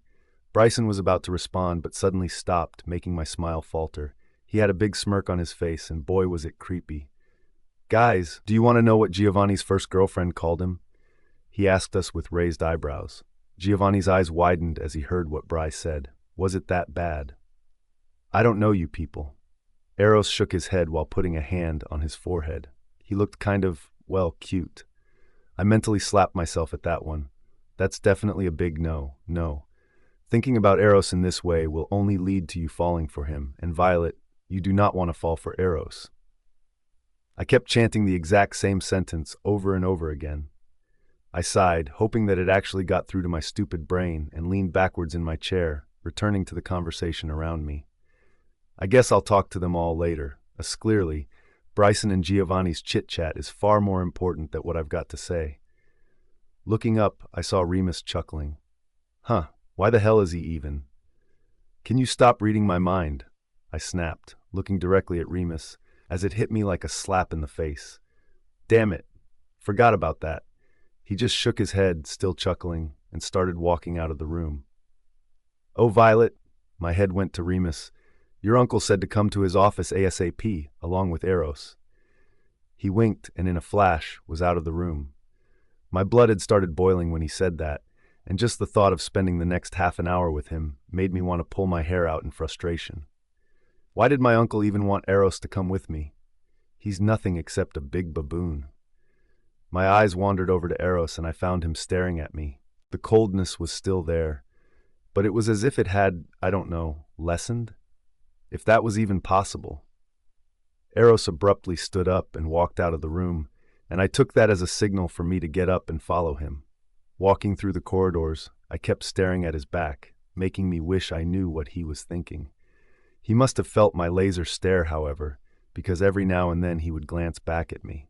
Reaching my uncle's office, Eros knocked on the door and opened it once we heard a voice come from inside. Uncle Connor was sitting behind his desk with his hands entwined, his face changing into a smile when he saw us coming. Eros and I sat on opposite chairs waiting for my uncle to start talking, as if we both were as nervous as each other, though I couldn't think of anything Eros had to be nervous about. Well, my uncle started, as you know, Violet, you're a witch. But you're not an ordinary witch, as you may have guessed by now, due to your knowledge of your father's place on the throne. So this does mean you're from royal blood, and yes, you are a princess. Also, this information may be new to you, but witches' powers allow them to be close to magic that controls the 4 elements. An ordinary witch can control 1 element, whilst royals can be gifted with 2 or more. Your father controlled air, water, and earth. My elements are water and air. But if he controlled water, then why didn't he stop the fire? My voice echoed through the room. Uncle Connor sighed. We still don't know what happened, but when he tried, he couldn't use any of his powers. We believe that someone may have managed to put something into his food that prevented Luis from using his elements when he needed to. He paused, then continued. As I was saying, your powers are not known yet, so that's why you will take a test to see which ones prevail. After we know what your powers are, you will be trained on how to use them correctly and with control. Then you will be announced to the world as the princess of all witches and will be expected to attend balls. I stared at him wide-eyed, with my mouth gaping. Close your mouth, you look like a fish. My head snapped in Eros' direction at his rude comment. I shot him a glare, but all he did was smirk. What? I'm only being honest, he stated, shrugging innocently. Shut up, I muttered. I thought over what I had just been told about me having so-called powers. If I want to know what my elements are soon, then I guess I better do the so-called test as soon as possible. When can I do the test? I asked, staring at my uncle. Right now. Damn, I wasn't expecting that answer. Violet's POV. I stared at the big oak wooden door in front of me and took a deep breath. Remus and Eros were the only two that were next to me. Unfortunately, Giovanni had a meeting with the Angel Council while Bryson had pack business to do. I read some stories about werewolves and understood that they were a group of werewolves led by an alpha. An alpha is like a leader. He makes all the choices and is responsible for the safety and well-being of his pack. An alpha also has a mate, but Bryson didn't press on that matter, even when I asked him to explain. Someone gripped my shoulders, making me turn around to see Remus with a big grin on his face. He murmured few encouraging words as I opened the door, not knowing what to expect. "Make sure the dragons won't eat you," came the demon's snotty remark. You know, I think I prefer the Quite Eros better. Choosing to ignore his comment, I walked forward, jumping as the door slammed shut. I jumped, turning around, but saw nothing. I could barely see anything, since this damn room is so dark. Out of nowhere, I heard a creak of a door. Turning around, my eyes widened as I saw a dark figure standing, but couldn't see his face since he was covered by a black cloak. The person turned around and walked into the room, signaling me to follow him. Curiously, I followed him slowly until we entered another dark room, which was just as the main one that I saw the minute I entered. The only difference was that this had baby blue drawing all over it, while the main one didn't. This is your air test. If you know how to control air, then it's one of your elements, the dark-cloaked figure said in a deep voice. I was about to ask him how can I control it, but stopped when he raised his head and looked at me with glowing blue eyes. 1 minute I was on the ground, and the other I found myself floating in the air. A startled scream left me mouth when some sort of a tornado engulfed me. I looked for an escape but found none. Concentrate. Close your eyes and think of the tornado gone. All you've got to do is concentrate, his booming voice advised. It took me a few seconds to close my eyes and think deeply of a way out. I clenched my fists and started sweating as I looked straight into the tornado and tried to make a hole in it. Slowly, I started seeing a small opening. Concentrating on it more, it started to get bigger and bigger. A loud thud echoed through the room as I fell. Rubbing my ass, I got up only to see the stranger leaving the room. Hey, why is he leaving? Hey, where are you going? I shouted, following him outside, but stopped in my tracks when he disappeared. A light shone underneath a door.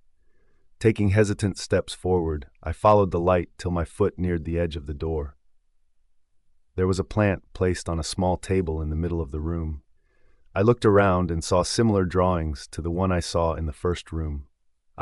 They were a mixture of green and brown. The drawing on the wall represent earth.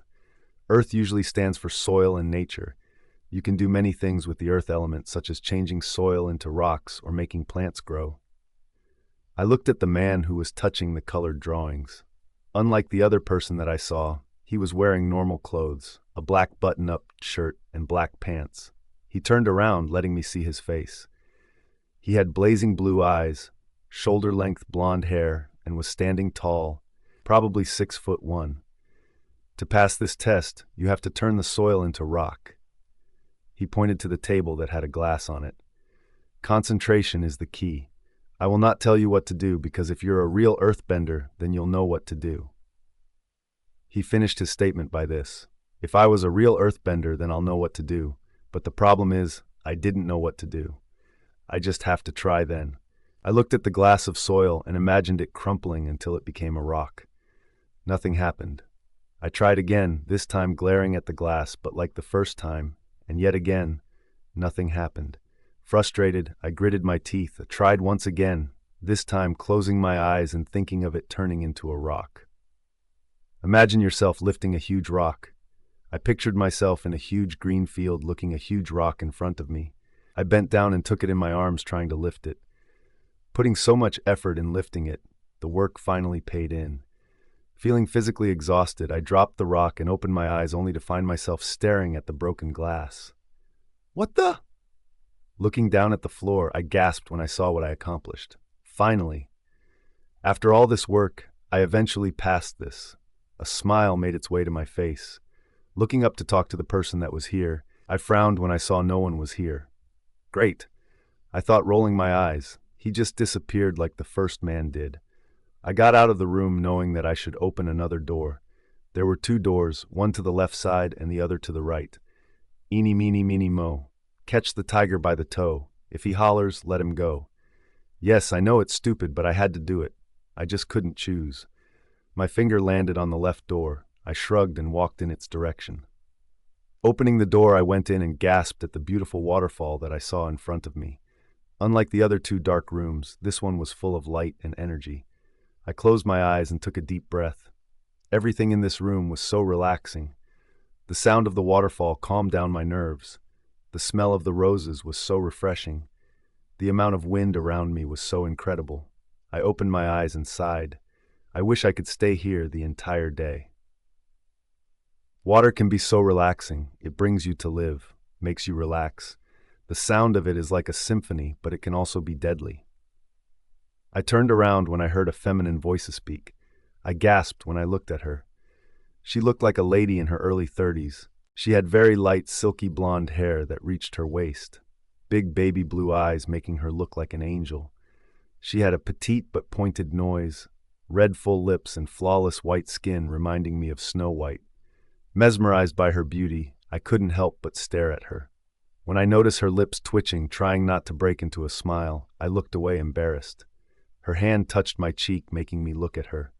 Her gaze was so intense but at the same time soft. A big smile was on her face as she let her hand fall. Turning around, she walked a few meters away.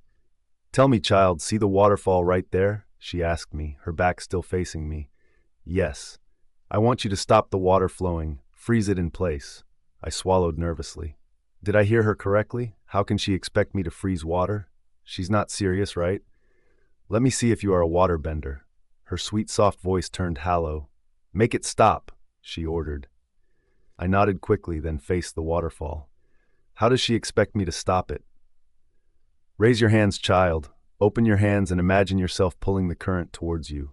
When you do that, freeze yourself, your brain. Don't think of anything else except for the water frozen." I did as she told me. Extending my arms forwards, I closed my eyes. I started pulling the current in my direction. I bent my fingers and pulled then backwards. I did that for at least a minute till I felt energy pulsing through my veins. Don't think of anything else except for the water frozen. I did what she said. I didn't think of anything except the water. Opening one eyelid, I was stunned to see that the water was frozen in place, not moving. I kept staring at the scene for a while and finally broke out of my trance when I remembered that the woman was still her with me. I looked in her direction and saw her walking out of the room, but frantically stopped and turned in my direction. "Well done, child." She had a small smile on her face as if she knew something that I didn't. I raised my eyebrows in suspicion. Why does everyone hide things from me? First the guys and now her. I shook my head and continued on. I still have one room left, opening the last door expecting everything to happen. It was like a battlefield but with flames. Fire is the hardest element. It's very rare for someone to control an element such as fire. A man said. He was wearing a big black hoodie, hiding his face. "That's all that I have to say. I'm not here to create a chit-chat." His voice was so deep, yet reminded me of the voice of Eros. "Create a flame," was all he said. He didn't give me any advice. Nothing. Creating a flame was very hard. It took me 10 minutes just to make a very tiny flame. Anyone would have laughed at me, but all what the man did was nod and get out of the room without another word. I closed my eyes, sighing softly as a breeze of wind blew, making the fine oak trees surrounding me rustle. Hearing the magnificent sound of waves made my body relax. The bright sun itself hitting my delicate skin reminded me of the good times I spent at home. The best part was the sun sending different rays of colors before it hid itself beneath the sea. Sitting here on the high cliff facing the sea was pure bliss. It's one of the few places that nature left for us after we humans destroyed its beauty. I closed my notebook with a smile on my face. After finishing the tests, Remus and I spent some time talking. After a while, he told me that he needs to go because something urgent came up. So here I am, on this cliff I found while wandering around. The sun has already set, and it's starting to get dark. I got up and leaned against the tree. Many thoughts were running through my head, mainly evolving around the tests. I just stood there for some time till I noticed that it got really dark. I bet the guys were going crazy wondering where I am. So here you are. A voice I directly recognized said.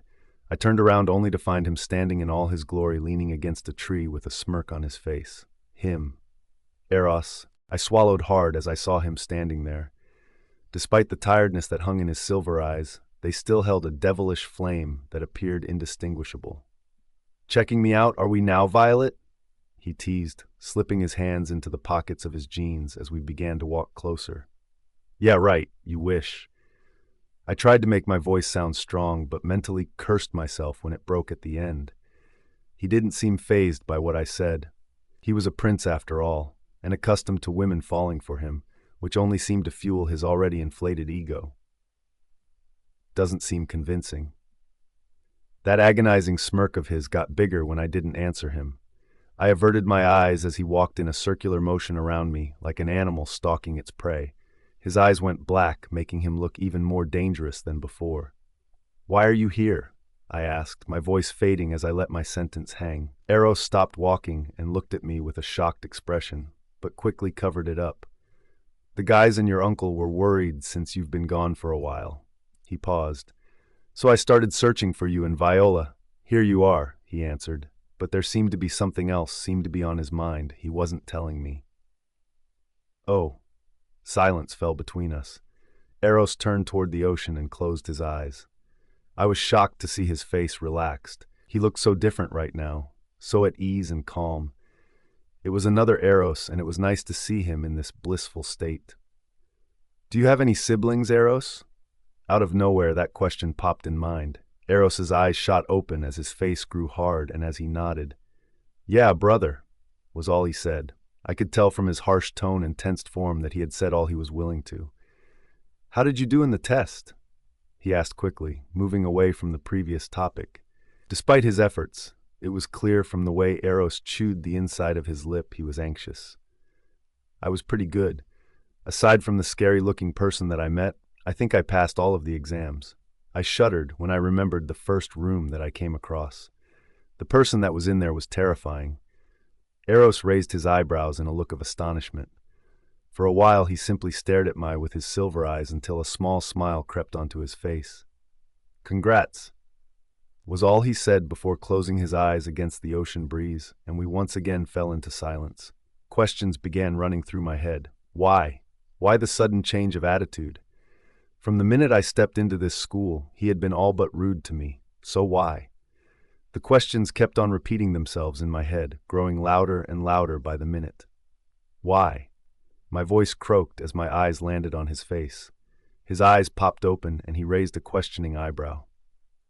What do you mean by that? He replied. He didn't turn around but kept on looking forward toward the sea. He was playing dumb. He knew what I was talking about. You know what I mean, Eros, I replied, taking a few steps closer until I stood next to him. Why the sudden attitude adjustment? One minute you seem to hate me, and the next. My voice trailed off. I didn't even know myself how to describe how he was acting. It was just different. I changed? He turned to me, eyes narrowed in deep thought. Sighing, Eros shook his head, which caused his shaggy hair to fall onto his eyes. That's because... He stopped abruptly, debating whether to continue his sentence. Deciding against it, Eros looked away. Never mind. With that, he turned his heels and walked away. I stared at the ground, trying to make sense of what he had said. The hesitance in his voice made it clear he didn't want me to know why he's acting strange. All the questions from before ran through my head as I began following after him. We entered the school building and started walking up the stairs. The walk to my uncle's office was silent. Even after I had caught up with him, neither of us uttered a single word. Eros was tense, I could tell from the rigidness of his shoulders. As we got closer to my uncle's office, loud noises could be heard coming from within that transitioned into hushed voice when we approached. Opening the door to the office, I was greeted with my uncle's worried face. When he saw me, he directly relaxed and took a deep breath. "Where have you been?" he asked, words dripping with anger. "I've been in the forest," I answered. My uncle sighed as he got out of his chair to stand next to me.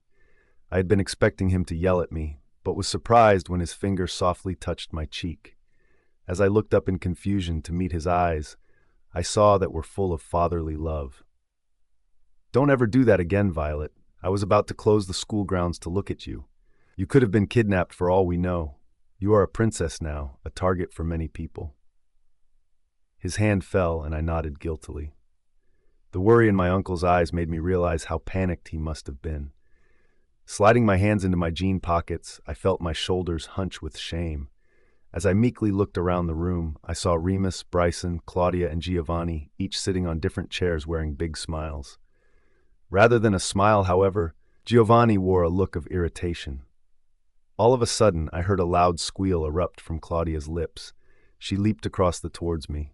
Eyes bright with excitement and joy, Claudia planted a kiss on my left cheek.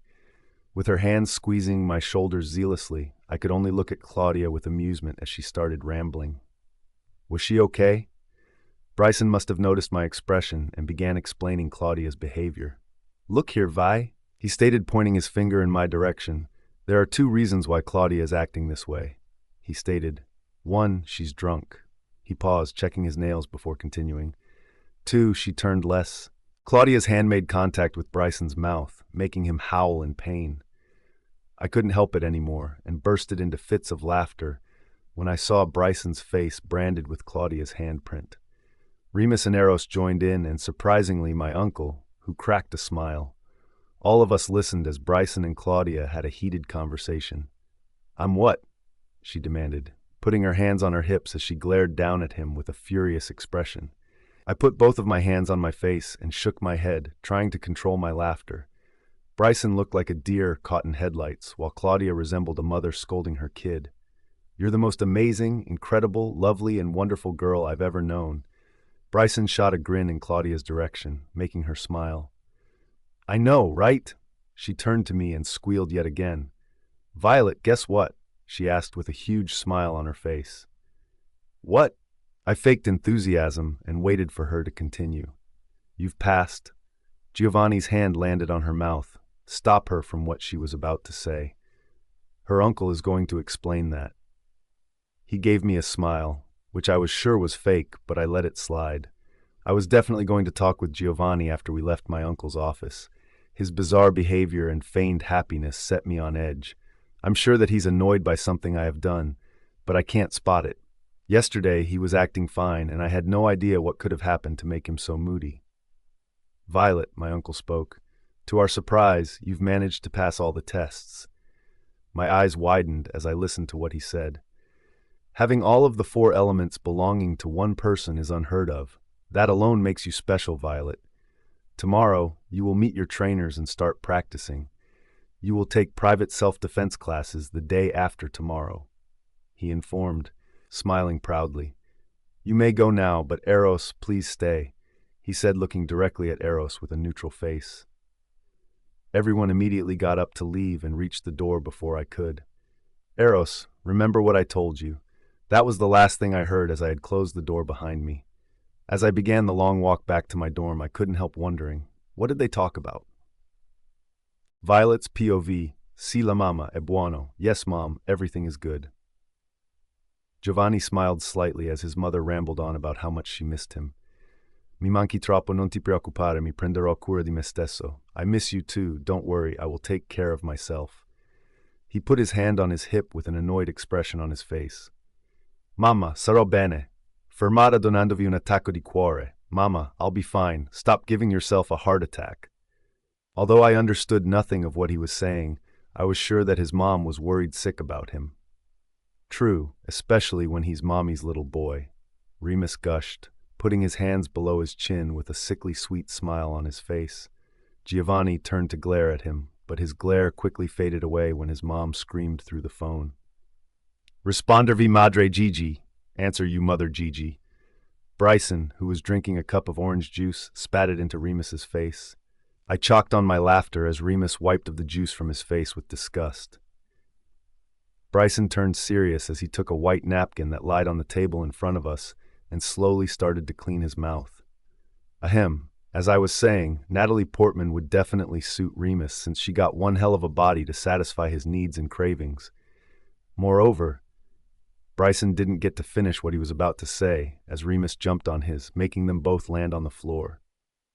"You're dead, hotshot," Remus growled on top of Bryson, who had a small smile on his face. "What? Do you prefer Jennifer Aniston? I picked the best of the best," he shrieked, then put his hands up in surrender. "But hey, dude, if you like older women, then that's fine with..." I doubled over my laughter, grabbing a nearby pillow and hiding my face beneath it. My laughter died down when I heard someone's nose crack. I pulled the pillow away from my face, looking at who punched who to see Bryson's nose bleeding. Bryson was glaring at Remus, his darkening green eyes making Remus jump off him. "You're dead, man," he threatened before running after Remus out of the room. I cringed when I heard something crash and rolled my eyes at the sound of Bryson cussing. Eros, who was sitting in front of me, chuckled, and to my surprise it turned into full laughter. When he noticed me staring at him, he regained his composure and turned serious once more, though a small smile remained on his face. Giovanni sighed as he hit the quick call button and slumped onto the sofa. "Ugh, those two can be so annoying sometimes," he groaned, rubbing his temples. "Why? Did your mom hear what happened?" I joked, placing the pillow next to me. My eyes widened when I saw Giovanni glaring at me. "She didn't," I exclaimed, trying so hard not to laugh like Eros, who was trying to cover his laughter with loud coughs. Giovanni rolled his eyes and leaned forward, running a hand through his hair. "She did," he replied, his voice turning into a high-pitched girly tone. I glared at him, crossing my arms together. "I do not sound like that." "Actually, you do." Eros smirked, looking at me through thick eyelashes. Giovanni high-fived him with a big grin on his face. I rolled my eyes and got up from the sofa, heading for the patio. I smiled as I saw an affectionate mother bird tending to her chicks. Without warning, she began to heave and regurgitated in her young chicks' mouths. I shook my head, not wanting to think. "Mommy, what are you doing?" I stared at my mom with my big, violet eyes. Her sight landed on me as she smiled and leaned down till she was at my level. "Well, baby girl, I'm making lasagna. Why are you asking?" she asked, a grin spreading on her face. I put my finger under my chin and made a face while looking at the bulb above me. "I don't know," I shrugged, playing with my black hair. "Okay," Mom replied, a small smile playing along her face as she continued cooking the lasagna noodles. I played with my fingers, curiosity burning within me. I started looking around the kitchen for no reason till I couldn't help it anymore. I stood next to Mom and nudged her. "Can I help you?" Her smile turned into a laugh. "Of course you can, baby girl." She held me up and sat me on the kitchen counter.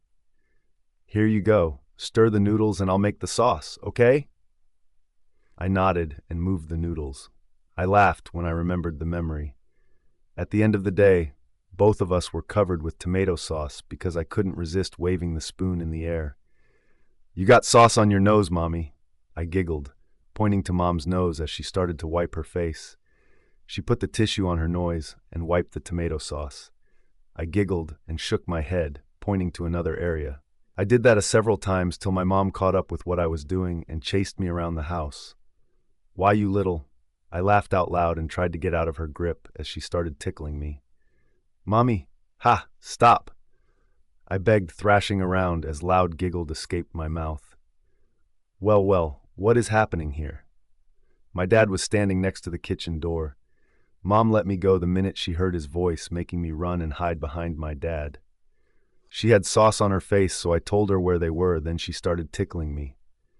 I giggled, gripping my dad's leg. He turned around and patted me on the head. "I noticed that. She still has small spot on her face," he pointed out, winking before making his way to Mom and standing in front of her with a grin on his face. Mom crossed her arms, a smirk on her face. "Oh, really? And where is it?" "Right here. Let me wipe it away." Daddy leaned forward and kissed my mom on her lips, wiping the red sauce off her lips. I groaned, putting both of my small hands on my eyes. "Why do they always kiss? It's gross." I chuckled as I thought of how disgusted I was by their kiss. I was 5 when back then. That's why I was such an innocent little girl who covered her eyes whenever her parents kissed. A tear escaped my eyes as I thought of that memory. Mom and Dad really loved each other. You could see in their eyes. I missed those moments where Dad would joke around and Mom and I would laugh, even though his jokes aren't funny. "What are you doing here?" I quickly wiped the tear away and turned around to see Giovanni standing a few feet away from me.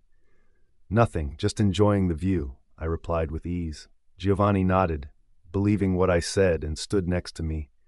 "You're right, it's amazing out here," he said, and I nodded in agreement. "What was your mother telling you?" I asked, looking at Giovanni curiously. "She said that she misses me and wished that I was there. Did what mothers do best, make you feel guilty about not calling them every day."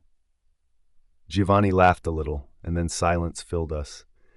I wanted to ask him why he was acting cold towards me yesterday, but bit my tongue instead so as to not to ruin the moment.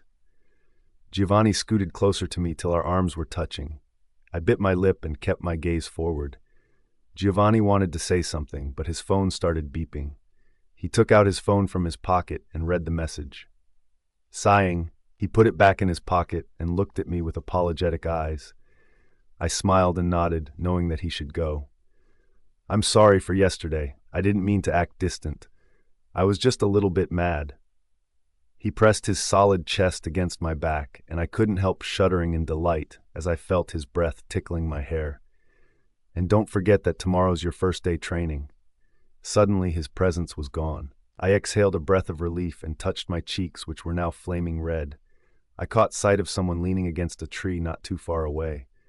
My eyes widened as I realized it was Eros. He was glaring at the spot Giovanni had just stood. As soon as he saw me looking, he quickly darted away, leaving me staring at the place he was in. Unknown POV. "That's impossible! It can't be happening!" I bellowed, slamming my fist onto the big wooden table. All of my assistants flinched from the noise that the slam caused. My fists clenched as I thought of what my right-hand man told me. A witch, a descendant of the White Throne, has all the 4 elements. No one in all the supernatural history has ever had 4 elements in one person. My anger grew as I thought of the prophecy. One girl, a witch, will hold all the 5 elements and save this world from its evilness. "Mason," I called my right-hand man, the man that I trusted most in this castle. "Yes, my lord." "Bring me information about this girl. I need everything you can find on my table within the next 24 hours, I ordered, not bothering to look at him. I motioned to all of my assistants to get out of the room and watched them cringe with fearful expressions. Once every person was out, I slammed my fist once again on the table and ran a hand through my dark hair. I would not let that happen. I would not get defeated by a witch. She needed to be taken care of, to be wiped off this earth. I wouldn't rest until she is, even if it's the last thing I did. I am so evil, leaving you with a Cliffy. Violet's POV. Walking down the hallway, I hummed as Jennifer Lopez's Follow the Leader blared through my earphones. Bryson was next to me, too busy BBMing, BlackBerry messaging, his sister back home. He was wearing a plain white shirt with dark blue ripped jeans and black Converse. His hair was messy, making him look like he just woke up from bed. Out of the corner of my eyes, everyone was looking at us with curious eyes. I paid them no mind as their staring continued. Them looking at, me to be exact, was a little nerve-wracking. I never wanted to be in the spotlight since it makes me uncomfortable, which is what I am right now. It'll always be like that, you know. My eyes landed on Bryson, who was still texting, and boy was he fast. "Everyone will stare at you, look up to you, and you'll always be the center of attention." He continued, still not looking at me. "So stop feeling uneasy." He finally looked at me with a small smile. I nodded and took a deep breath as I thought of what he just said. I will always be the center of attention. Yay, note the sarcasm. We finally reached the field surrounding the school and walked ahead. Today I'm going to start my first day training, and I'm nervous as hell. Yesterday I kept having nightmares of losing control over my power and kept on waking up in the middle of the night breathing heavily and sweating. "You there?" My eyes landed on Bryson, who was waving his hand in front of my face. "Yeah, sorry, I was just thinking about something." His eyes shone with mischievousness as a smirk planted on his face. Thinking of someone who has black hair and silver eyes? He stated with a teasing smile. I scowled and put my hands on my hips. I stated, pointing index finger towards Bryson. No, he chuckled as we continued strolling to the training field. And why is that? He asked, fluttering his eyelashes, reminding me of girly girls. Because he's bad. I mentally slapped myself. God, I was such a stupid girl. Bad. Really? Bryson's eyes shot upward in surprise. Bad. Bryson looked like he will burst into fits of laughter any second. Oh, just let it go, I huffed, fixing my shirt. I really shouldn't have wore it. Bryson chuckled and shook his head, amusement written on his face. I heard him murmur, suit yourself, but decided to let it go. We reached the training field and were surprised when we saw all 3 trainers standing at the other end of the field. The lady that helped me get through my water test had a small smile on her face. She was wearing a baby blue V-necked dress with a pair of flats. Her bright blonde hair was hanging loose and her eyes sparkled with excitement. I recognized the man next to her from my soil test, but what amazed me was that both the lady in blue and the man looked alike. The other man to his right had bright brown eyes and glowing blue eyes. He looked like he was in his mid-40s. I directly knew that he was my trainer for the air element. I frowned when I didn't see my 4th trainer, my fire trainer. Don't worry, he'll come, Bryson whispered. My frown deepened when I saw Bryson trying to hide his smile. I tilted my head to the side, looking at Bryson with questioning eyes. Bryson looked away, shaking his head with a small smile on his face.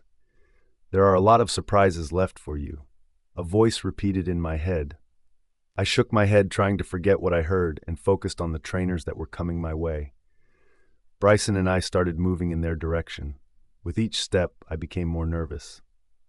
Hello, Violet. I assume you remember us. The woman smiled warmly at me. I nodded as a reply and shot her a smile of my own. Well, I'm Elisa. She introduced herself, extending her hand for me to shake. This is my brother Victor, and the man to his right is Anthony. I said my hello to both Victor and Anthony, and they replied with a hello of their own. Okay then, let's go straight to business. Elisa clapped her hands together. I sat on the ground, taking few calming breaths in. Sheesh, did they have to push me that far? My first training was with Anthony, my air trainer. I'm actually surprised to say that air was the easiest of all the 3 elements. All I did was using my imagination, and as Anthony said, unleash the power that's in me. As for Victor, my earth trainer, things didn't go so well. I faced a lot of difficulty with trying to make a huge hole in the ground, but with Victor by my side, it got a little easier. A little. Water was good. I did everything Elisa told me to and succeeded, except drenching her in water. Well, that's another story. You see, she asked me to use my power to summon water and make a big circle using it. Everything went fine until Bryson started cussing aloud, making me drop all the water on Elisa.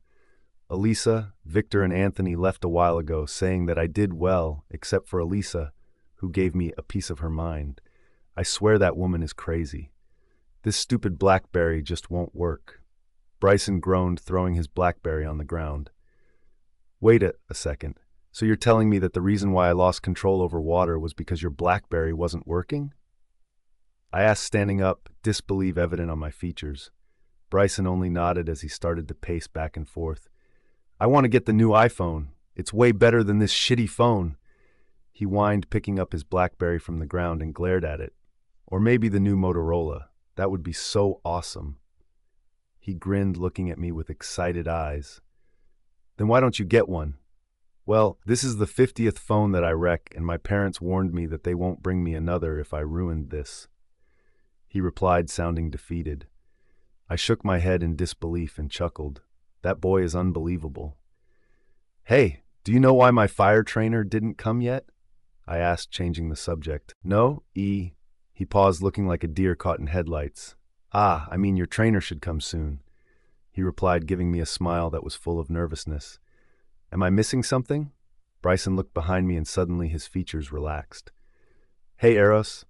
Hi. Eros's musical voice filled my ear. He greeted me with a smile and I waved a hello. All of us chatted for a while. That's until Bryson and Eros started talking boxing, making it my cue to tune out.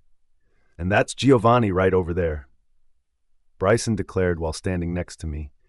I suddenly felt Eros's hand pressing against my lower back, making me turn rigid.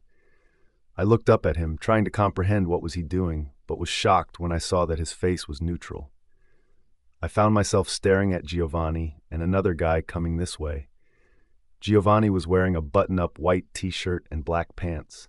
He had his hair combed backwards, making him look more like an executive. The other person, who looked in his early 20s, had emo-styled blonde hair and big black eyes, big plump rosy lips, and an amazing jawline. He was wearing a sleeveless bright blue shirt and a pair of white sweats, making him look even sexier than he already was. "Hi guys," Giovanni greeted with a smile. I smiled back and said my hello, waiting for him to introduce the new hubba, Bubba, behind him.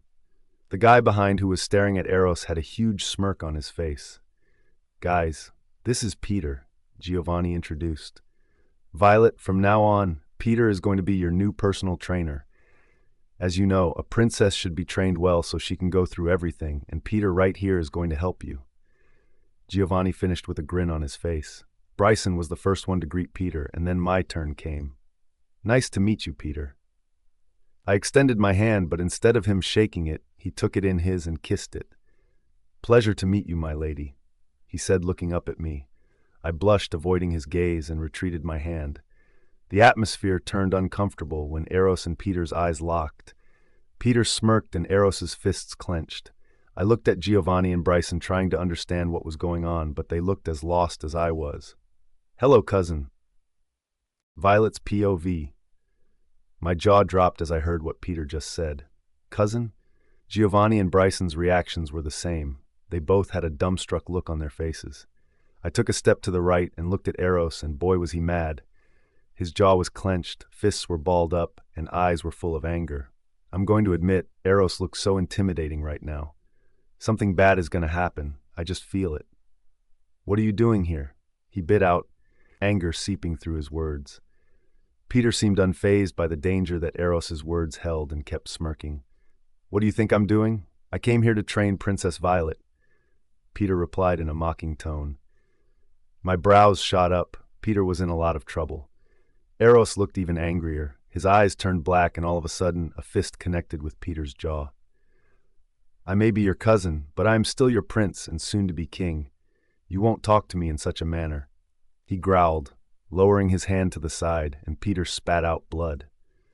I looked at Bryson and Giovanni and was surprised to see that they were staring at the scene in a normal way, as if Eros reacted the way he should and gave Peter what he deserved. Peter glared at Eros, rubbing his now sore spot. "No wonder Uncle sent you here, always fighting with your brother." Peter shook his head with a sly smirk on his face. Eros was about to choke Peter, but thankfully Bryson interfered. He stood in front of Eros, blocking his way. "Let it go, Eros. You can deal with him later, but not now." Eros's eyes landed on me, but they quickly wandered to somewhere else. He fixed his shirt and glared at Peter, running a hand through his hair, and finally nodded. "I wonder how you put up with him," Peter pointed out. "He's a self-confessed jerk who thinks that everything revolves around him. Anyways, before you and I start training, I want to get to know you." He winked. "Maybe we can have a something in the future." He wiggled his eyebrows. I can't believe, after everything that has now happened, Peter was acting so normal. My eyes quickly landed on Eros, who was growling lowly. "Never going to happen." "Over my dead body," came the first and second reply from Eros and Giovanni. Bryson cracked a grin and stared, chuckling. Peter had a huge smirk on his face while I stood in my place, surprised by the answers the both gave. Giovanni and Eros looked at each other, well, more like glared. Eros huffed, turning around, and walked away, while Giovanni stared at the ground for a minute, as if contemplating what to do, before shaking his head and walking in the opposite direction. A few seconds passed silently, until Bryson decided to break the ice. "Want to go to a cafe?" he suggested. Both of Peter and I agreed. "Come on then, I know an awesome cafe a few miles away." All of us followed Bryson and hopped into his 2012 Ford Explorer XLT, me being seated in the back while the two guys in the front. I wondered what was going on in Eros and Giovanni's eyes, but why did they react in such a way? "Let me guess, there's a hot waitress there?" Peter said, looking at Bryson with a smirk on his face. Welcome to the family, bro. I covered my eyes with my hand and groaned. Great, as if Bryson wasn't enough. Now came Peter. I rolled my eyes as Bryson and Peter drooled over the blonde waitress. Boys will always be boys, perverts. I'm going to ask her on a date. Peter stated wickedly as a smile played on his face. Bryson didn't seem to hear anything, since he was still looking at the waitress, who I guess was serving table number 5. I slapped Bryson on the chest, making him wake up from his little fantasy. What was that for? He scowled, rubbing his chest lightly. I rolled my eyes, but didn't bother answering him. Anyways, you seem to have 2 lovers, princess. Peter grinned from ear to ear as he put his chin on his palm. No, I don't, I muttered, looking away. Violet, did you notice how Eros went in a protective mode all over you when he saw me? Peter proclaimed. Or when both Giovanni glared at Eros when his hand was on your back? Bryson added. I sat in deliberation.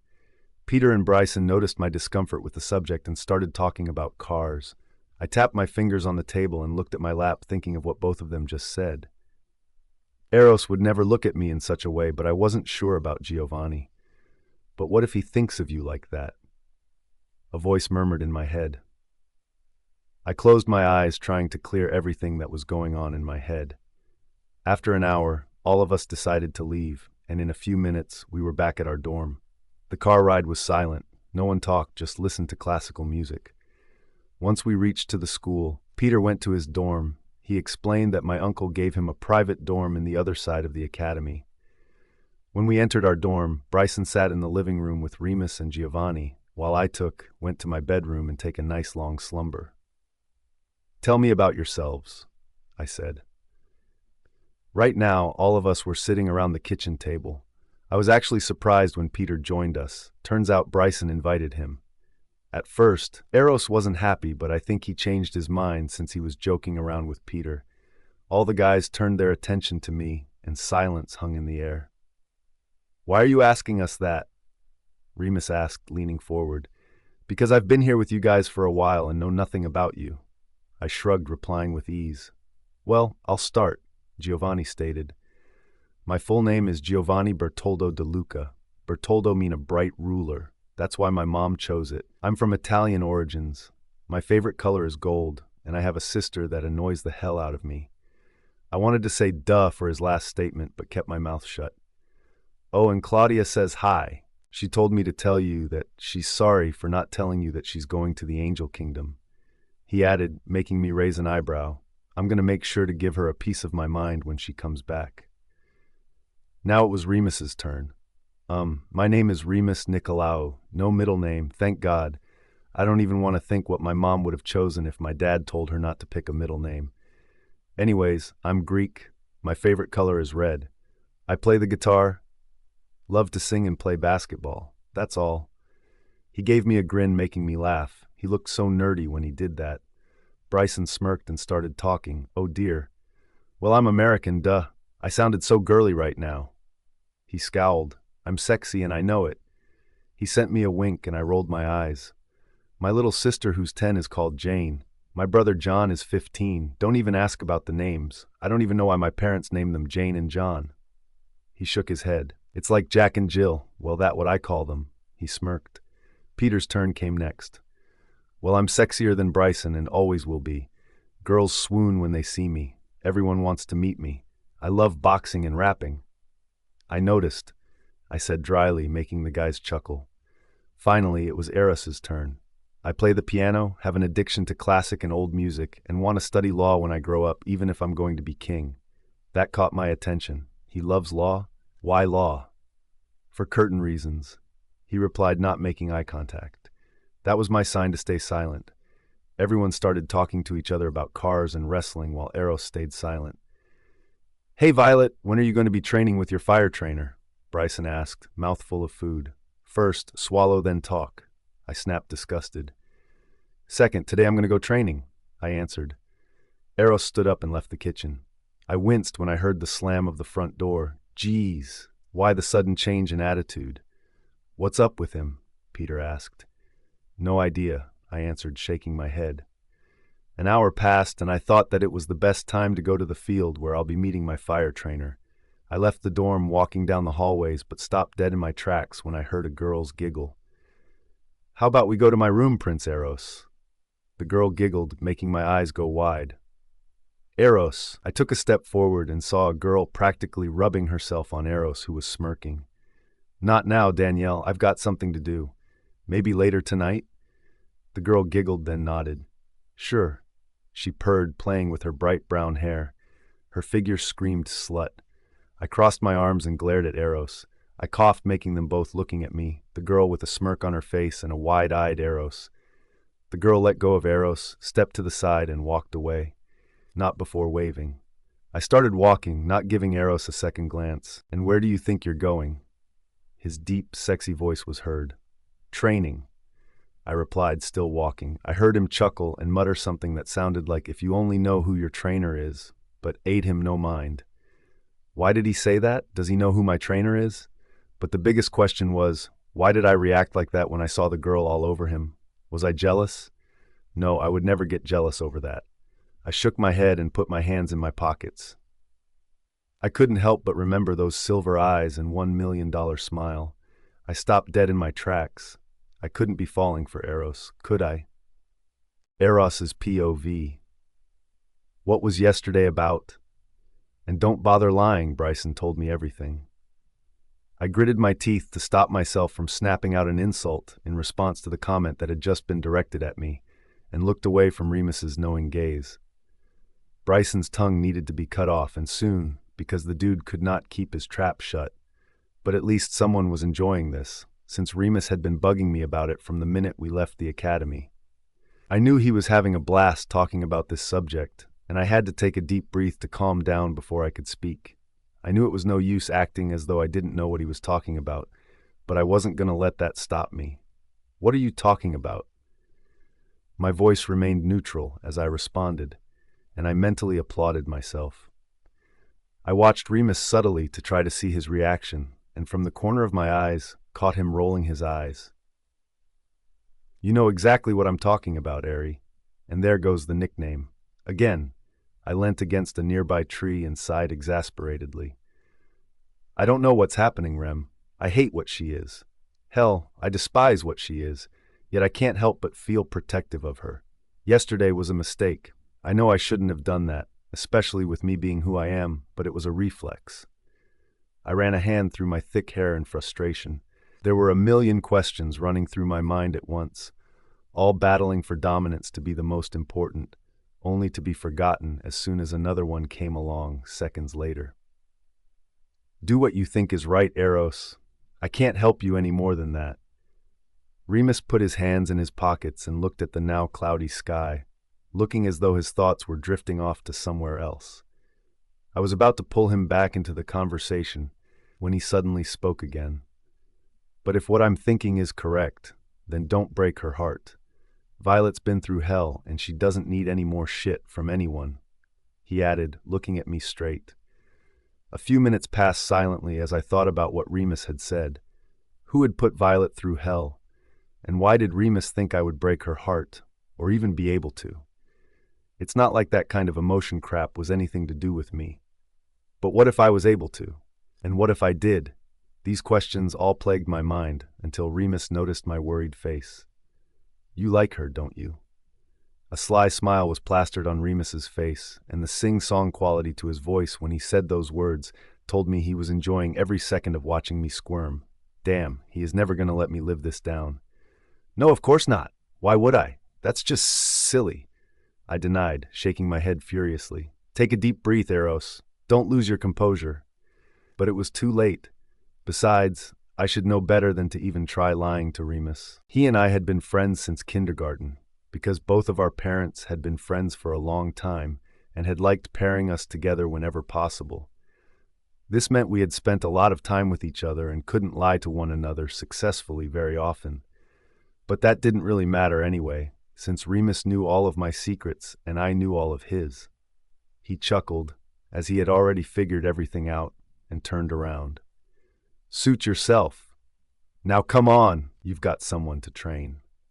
His sing-song voice once again annoyed me, but this time I was calmer and more prepared for his immature behavior, so simply glared daggers at him. Speaking of kindergarten, do you still have the photos from when we were young? He asked, a cheesy smirk on his face. Oh, how much I want to slap that smirk off his face. And he bloody well knew it. I want to see you when you were chubby Eros. Which, by the way, reminds me of something I've been meaning to ask you for years. What did your parents feed you when you were young? Because let me tell you, it didn't work out very well for you. I knew he was making fun of me to get a rise from the laughter that could be seen in his eyes. It made them shine mischievously, causing my younger self to learn in just a few short years that this was the Remus to stay away from. Didn't I tell you not to read my mind? I snapped, trying to change the topic to, well, anything but this. I hope he doesn't ask my mother where the pictures are. I would be doomed. As soon as the thought entered my brain, I wanted to slap myself. I had just walked into such an easy trap again. Remus laughed aloud, thoroughly entertained by my stupidity, making me curse under my breath. It's not my fault that you don't put your guard up. One more time. If I heard that tone of voice one more time, I was going to do something I was going to regret. I don't know how we had managed to stay friends for this long, especially at times like this, when all I wanted to do was hurt something, or just a certain someone would do. I rolled my eyes to show Remus I wasn't impressed by his childishness, and started walking in the direction of the field that I could see Violet sitting in, under a tree. She had a phone in her hand and was laughing. This sight almost made me want to laugh too, though I was just as content simply watching her laugh from afar. She just looked so happy. Eros. I chided myself. Stop being a stalker. Don't you know that's when the girls run away? Like in the opposite direction, screaming? As I continued my internal monologue, I noticed her lips saying the word Giovanni, causing my eyes to grow cold. Giovanni was doing this on purpose. I just knew it. I don't know what was making me want to keep Violet all to myself, but it was almost driving me insane thinking of her liking some other guy. I mean, it wasn't like I was a werewolf that had only one mate for my entire lifetime or anything, but whatever it was, it made me want to not only keep her heart safe, but it also gave me this urge to keep her close to me. And even though I didn't know what it was, I was going to listen to it and get rid of any competition that stood in my way. If war was what he wanted, then war was what he was going to get. Violet's POV. I said goodbye to Giovanni and slipped my phone into my pocket. He had said he was bored and wanted to talk to someone, and I was the only one that came to mind. I didn't know there to feel honored by this or not. I'm sure he had other friends, so maybe he was just lying and trying to make me feel special. All these doubts rushed through my head, and I almost wanted to slap myself for overanalyzing things. It was a simple phone call. We cracked some jokes, and finally, he said that he wanted to go. The end. I played with my fingers trying to think of a new topic and frowned. I needed to go to a nail salon because my nails required some serious fixing. This made me shake my head and laugh. Before becoming a witch, these little things used to be one of the biggest problems in my life. Between getting my hair done, nails buffed, and making sure I booked my monthly spa treatment, I pampered myself like a princess. And now here I was, not having done my nails in so long that I was almost ashamed to look at them. I sighed wistfully. What I would give for just some plain, old, relaxing time. This line of thought proved to be a sufficient distraction, as when I looked up, I heard footsteps approaching. My eyes first landed on Remus, who had a faint smile on his face, as though hearing something pleasing. I wished for a second that I could read minds too, but changed that thought when I realized how intrusive I would feel. And what if someone was being mean in their head? I would have to hear it too, and not say anything. This suddenly made me glad I couldn't read minds. Remus was wearing a red V-necked shirt that hugged his chiseled body, with a pair of black shorts that reached his knees. I subtly admired him, before remembering my damn mind shield, slamming it into place. Whew, that had been a close one. How embarrassing would that have been? His eyes were covered by black ray, bands, so I couldn't make out if he had heard or not, but didn't notice his facial expression change, so I think I was clear. However, my reaction to Remus was nothing compared to my reaction to Eros. My jaw practically hit the ground when I saw him, casually strolling in my direction. His face was blank, showing no emotions whatsoever, and for some reason this made me feel extremely sad. He was wearing a black Lacoste t-shirt that showed off perfectly his sculptured chest and bulging muscles. He was wearing Ray-Bans identical to those that Remus wore too. To say I practically drooled when I saw him would be an understatement, because I think I even let out a dream, like sigh. What can I say? He looked sexy. Hey, Remus's voice snapped me out of my trance, and I looked at him to see him smirking. Crap. I guess I should also learn to keep my mind shield in place even when I get distracted by fantasies involving men called Eros. Whoops. Damn mind-reading vampires. I got up, dusting the dirt off of my jeans, and smiled sheepishly at Remus. Good luck living this one down, Violet. Hi, guys, I said, fixing my shirt and trying my hardest not to look at Eros. I failed miserably. However, just as our eyes locked, Eros looked away, clearly avoiding my stare. What's up with him? I wanted to ask this question aloud, but knew I was too much of a chicken to do that, deciding to just ignore it for now. I looked behind them to see if my trainer had come or not. He wasn't late. Well, not yet, but I wanted to start as soon as possible, as my nerves had already started to set in. It was a mixture of both excited anticipation and fear that I wouldn't be able to do it in front of my trainer and mess up. I sighed, running a hand through my hair when I saw no one. Do you know when my trainer is going to come? Remus smiled so wide that it looked like he just won the lottery. That's never good. He's right next to me. My eyes widened. What? No, no, no. Eros can't be my trainer. Imagine how embarrassing things will be, especially if my fear comes true and I can't do any of it again. He's my crush after all. Yesterday, I kept on thinking about this over and over again. My head was going to explode because of how confused I was, so I finally cleared my thoughts and went through everything I was thinking about and felt. Therefore, as much as I hate to say this and never would out loud to anyone, I like Eros. There. It was out in the open now. Well, only to me, but that's all that matters. However, Remus smiling from ear to ear and looking like a damn cheetah made me realize it wasn't only out in the open to me. One sneaky-like vampire had heard it too. Oh well, I guess it was too late to take back what I had said in the privacy of my mind. Yeah, right, privacy was a foreign concept around Remus. I mentally rolled my eyes, secretly glad he was content by my declaration, and decided that was enough chit-chat for one day. My eyes wandered to Eros, who took off his Ray-Bans and put them in his jeans. Come on, time to train, he said, a devilish look on his face. Things are not going to end well. It's too hard. I whined, crossing my arms. Eros and I have been training for half an hour now. That's it, but it felt like 100 years. We had been arguing the entire time, and it was getting on his nerves. Yeah, well, it was starting to get on mine too.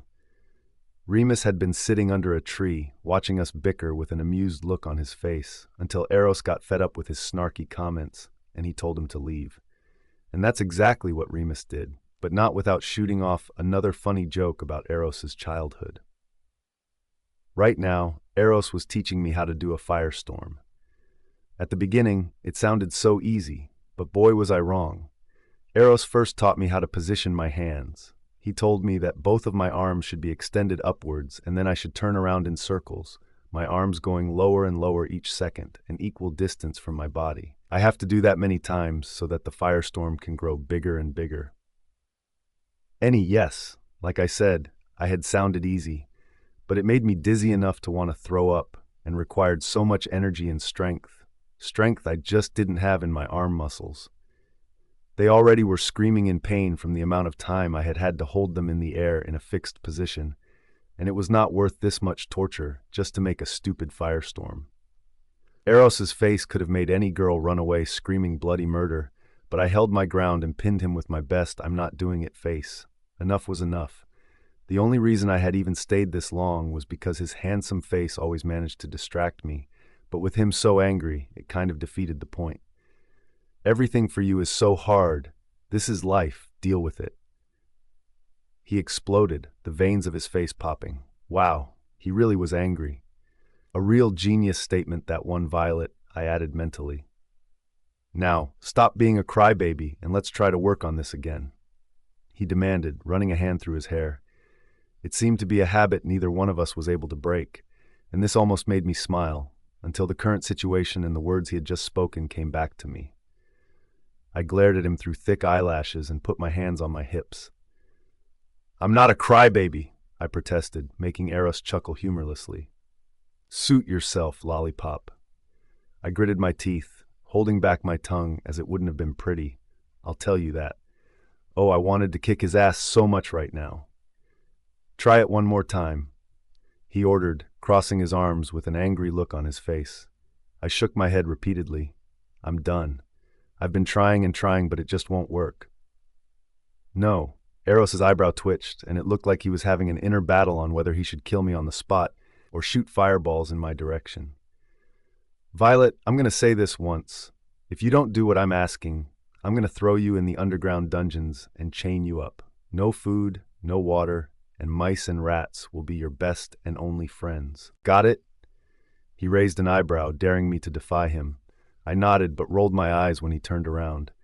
I didn't know if he would actually do it, but I guess it was too big a risk to take. Mice and rats. Freaked. Me out. But I would die before Eros found out about that little secret. I did as he told me once, Agent. I stood in the right stance. I kept on turning around, concentrating on the energy running through my veins. I took deep breaths. But this time something was different, because unlike all the other times, I felt heat rush through my body and everything went hot around me. I opened my eyes and stood still as I looked at the small firestorm surrounding me. Yes, I did it. I smiled as I saw what I had accomplished. And it was all by myself.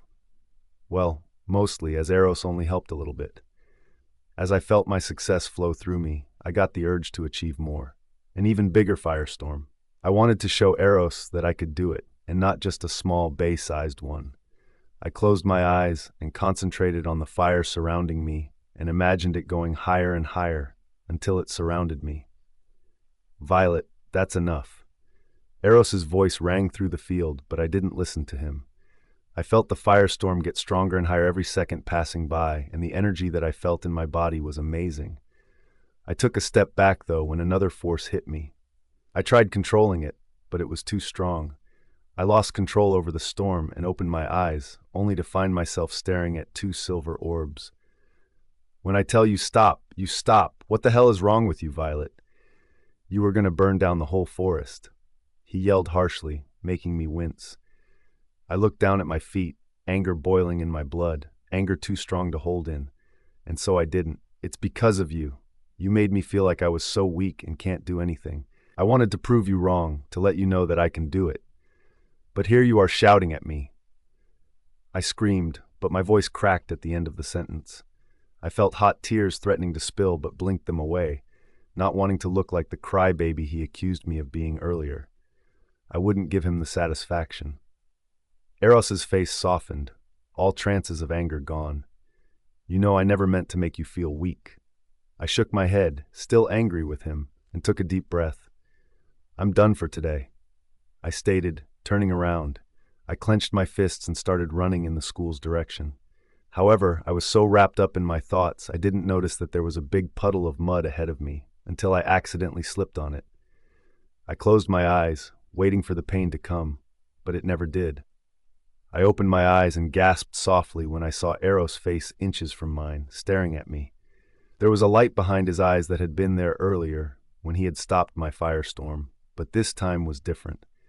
There was no firestorm raging out of control. There was only us. A tingle ran down my spine at the word us. Was there an us? Right now there was, and I wanted to capture it, remember it, because it doesn't get any better than this. We kept looking at each other, not wanting to shatter this moment, until Eros finally shifted his gaze. To my lips. My heart began to thump out of control as the moment I had been dreaming about began unfolding to become reality. My own eyes trailed down his handsome face until they rested on his lips, his full, kissable lips.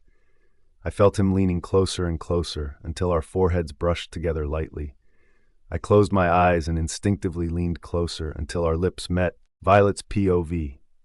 His lips felt like heaven, so soft and sweet that it was beyond anything I could have ever imagined. I wrapped my hands around his neck, feeling jolts of electricity plunging through my entire body from where my lips were connected to his, right down to my toes. But as the intensity of the kiss increased, Eros wanted more.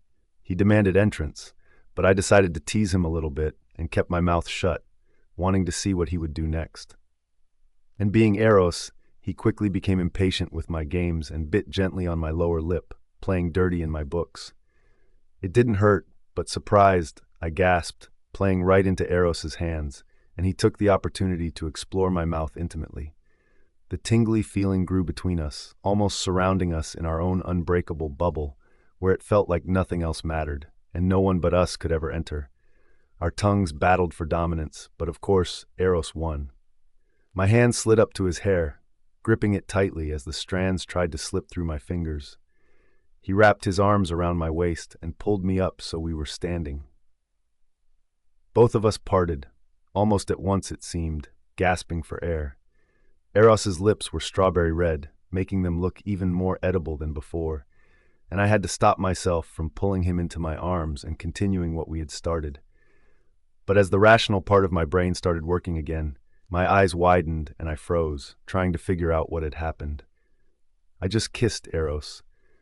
One part of me wanted to celebrate and let myself be happy for once, whilst the other part was angry. That shouldn't have happened. I tried to argue, but I didn't want to believe that. What will happen now? Will things become awkward between us? Will he think that it was a mistake? I looked at Eros, who was wearing the same shocked expression, and tried not to feel the heartbreak that I was. His face said it all. He obviously thought that it was a mistake, plain and simple. Grudgingly, I remembered what happened earlier today between Eros and that girl, and once again tried to argue with myself that it was for the best, even if it didn't feel like it at the moment. My brain was telling me to say it was a mistake. However, my heart was screaming at me to kiss him again. But I just couldn't follow my heart. I took a step backwards and stared at him with a hard expression. "I'm sorry, Eros. I didn't mean to do that. It was a mistake." I apologized, waiting for his reply. From the outside, I looked so calm and collected that it must have been impossible for him to see that, on the inside, I was screaming at myself. Eros's face suddenly went hard, making me wonder what he was thinking right now. I knew, though, that it couldn't be anything nice, and I braced myself for what he was about to say, as the very look on his face caused my protective instincts to rise full force. But my relationship with Eros was never one to be predictable, and what came out of his mouth next surprised me. Why was it a mistake? Both of us enjoyed it. He argued, frustration clear on his features. "Because we're different. You're a demon, Eros, and I'm a witch. We're supposed to hate each other, remember?" I slapped a hand over my mouth. That wasn't supposed to come out like that. "I don't care about that. Violet, tell me, what did you feel when we kissed?" he asked, looking at me intently. I wanted to say that it made me feel amazing, energetic, comfortable, wonderful, incredible, and so many other emotions that I felt as though I could burst. But I said the opposite. I had to. Nothing. Both of us went silent after that, not knowing what to say or do next. "You're lying." I looked up to reply to his statement as convincingly as I could, considering I was actually lying, and realized that Eros had moved to stand right in front of me. As a knee-jerk reaction, however, I jumped back in surprise, almost falling over the mud beneath my feet as I had the first time. Eros, noticing my reaction, reached out his hands to steady me automatically, and I looked up to thank him once again. The words never got past my lips, though, as my gaze traveled up his face and I found his eyes boring into my soul. His eyes held so many emotions that I couldn't understand all of them in such a quick glance. But the one overshadowing them all was that of confusion. I wanted to comfort him so badly and explain why I was saying all of this, but we just wouldn't work out. And then the greatest emotion we would both be feeling would be pain. "Be strong, Violet." I shook my head and took a step back, pulling his hands off me. "No, I am not lying. You either take my word for it or you don't, but this isn't going to happen again," I stated, trying my hardest to make my voice sound strong too. "Stop denying it, Violet. Just stop it, Eros, please. Just stop." I cursed myself as my voice cracked at the end. How could I act like this wasn't affecting me when my voice gave me away so easily? "What we did was wrong. I just want to forget about it," I stated, walking past Eros. I don't know why, but I felt disappointed when Eros didn't try to stop me. Because even though he had tried to argue that it wasn't a mistake, I felt like he didn't care if he was letting us go that easily. No, there was no us, and my silly daydreams during that kiss were just that, silly and daydreams.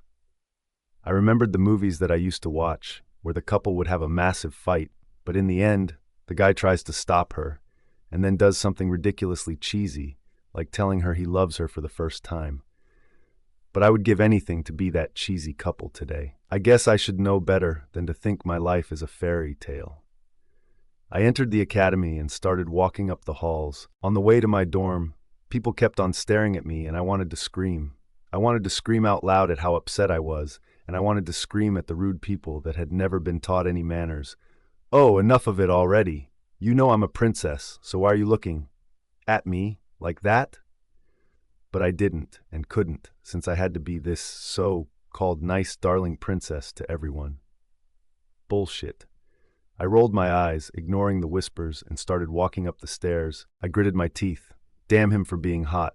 Damn him for being a demon. Damn him for even existing in this world. Argh, damn Eros for playing with my emotions. Damn him for kissing me. I felt like my head was going to explode. But you were the one that kissed him first. I rolled my eyes. Well, he's to blame too. I only kissed him because I wasn't thinking straight. An annoying voice in my head kept on singing, "Liar, liar, pants on fire," but I ignored it and entered my dorm. I took off my jacket and threw it on the couch, running a hand through my hair. Finally, some peace and quiet. I didn't know what to feel. My thoughts were all over the place, and I needed to sort through them before I went mad. I sat down on the couch and released a deep sigh, my head in my hands. Didn't I just do this, go over everything I was feeling? Because it sure didn't seem like it, with the amount of emotions pulling me in different directions. Should I be happy about the kiss? Upset about what I had to say after it? Or angry that Eros let me walk away? Frustrated that Eros hadn't realized why I had to say that and not realizing it was all a lie? You're really stupid, you know that? I turned around when I heard Remus's voice. He was leaning against the windowsill in the red shirt he had been wearing when I had last seen him, during my training. What? What the hell was he talking about? Is this about what had happened between Eros and I earlier? I had a sneaky little feeling it was. Warily, I got off the couch and went over to where Remus was standing. I saw everything, Violet, he stated, clenching his fists and not looking at me. I saw how you kissed him and made him feel like you actually cared about him. Then you left him alone, staring into space and looking miserable. Remus, it's not what you think. He stared at me, an unreadable expression taking over his face. Then what is it, Violet? You kissed him and left, he exclaimed. I know you've been through a lot, but Eros has too. Violet, if you aren't ready for whatever the hell happened out there, then just tell Eros that, he said, staring into my eyes. I understood that Remus was worried about what happened, and he should be, since Eros is his best friend, but he understood things wrong. Eros may have seemed a bit cold at first, Violet, but trust me when I say this. He's a very sweet guy at heart. He stated in a calm voice, making me smile slightly. Remus was too sweet for his own good. Any other guy in his place would have started shouting, but he simply explained what he thought, and was now giving me the chance to do the same. Any girl that ended up with Remus would be lucky. Unfortunately for me, though, I have my sights set on a certain unattainable demon. Do you really think I'm that kind of girl, Remus? I would never do that to anyone. The reason I said that is because I'm not sure if it'll work out between us. I'm scared. He's a demon, and I'm a witch, I said softly. I know you aren't that type of girl. You're sweet, caring, and lovable. You're different from all the other girls I've met, but as his best friend, I have to make sure that you won't play Eros. But I hardly think you will. He sent me a small smile. I didn't know what to feel about what Remus had said. If I didn't want a relationship with someone, I wouldn't just run away. I would tell them. But I guess what I did wasn't any better. I first kissed Eros, then told him it was a mistake, and then said that I hadn't felt anything. I wasn't that kind of girl. I was worse. Well, I have some work to do, so if you'll excuse me, my lady, he said, walking out the door, but not before sending me a wink. Damn prick. I sighed, shaking my head, and went to my room. I threw myself on the bed and stared at the ceiling, thousands of thoughts running through my head. I groaned and slapped my forehead. I'm such a dumb girl. You seem troubled. I looked to my left and saw Bryson leaning against the wall, his arms crossed. There's something called knocking, you know, I snapped. Bryson cocked an eyebrow in reply, smirking. I'm a unique person, V. I have my own rules, he said cockily. I rolled my eyes. Well, that's Bryson and his ego for you. Anyways, I'm hungry. What an interesting change of subject, right? However, Bryson couldn't have planned it any better if he tried, because at that exact moment, his stomach rumbled. Bryson's face transformed to show his cheeky grin, and I tried not to let my bad mood from earlier drag me down. But I don't think I quite succeeded, as I sent him a dry look over my shoulder. He quickly noticed this and raised his hands up in surrender. What? I'm hungry. This hot piece of meat needs something to eat to attract all them ladies. The usual wink followed this obnoxious comment, and before I even had time to come up with a witty remark in return, I was pulled out of my bed. My warm, comfortable bed where I wanted to stay and not have to face Eros, or anyone else for that matter, anytime soon. Bryson was a force to be reckoned with, though, and he sent me a grin before continuing to strut down the hall, of course with me being pushed along the entire way. Come on, I want to eat. My finger! I jumped up from my seat in fright and looked over at Bryson. Violet, kiss the boo-boo. He held up his finger that was bleeding and pouted, his face somehow still managing to look attractive, even when he was acting like a 5-year-old. Rolling my eyes, I walked in Bryson's direction to go see the magical cut that I was sure was another act he was putting on. He seemed to be full of them today. Just when I was in the mood for it, not. Since Bryson was hungry, we decided to make pizza and a salad to go with it. I took on the task of making the pizza whilst Bryson was in charge of putting together the salad. That suddenly seemed like a bad idea, though, as I thought about the sharp knife he would be using. That could only end badly, seeing as he couldn't act serious for more than 2 seconds, I thought, rolling my eyes at his foolishness. I looked at Bryson's finger, then at him with a scowl. Seriously? Ketchup? I asked, raising my eyebrows. It was worth a shot. He grinned, taking a bunch of cucumbers and cutting them. Anyways, how was training? Wonderful, I dryly replied. So I take it that Eros was hard on you, he said, chuckling. Wait, you knew about Eros? I demanded, putting both of my hands on my hips. Bryson looked like a deer caught in the headlights, and I smirked at the idea of him being scared of me. Yeah, that's right. You better be scared. Well, yeah, but I wasn't allowed to tell you, he said, giving me an apologetic smile.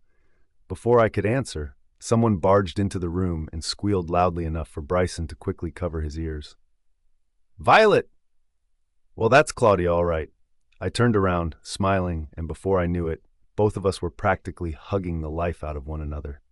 I missed you. Claudia pulled away, a big smile on her face. Haha, me too.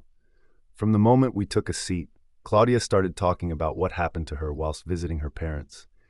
Out of all of her blabbering, though, the only thing that caught my attention was Claudia talking about 2 hot twins that she met at the castle. Violet, he is so hot! She fanned herself and put on her dreamy face, as she liked to call it. But I knew she was exaggerating, so I decided to tease her a little bit. Really?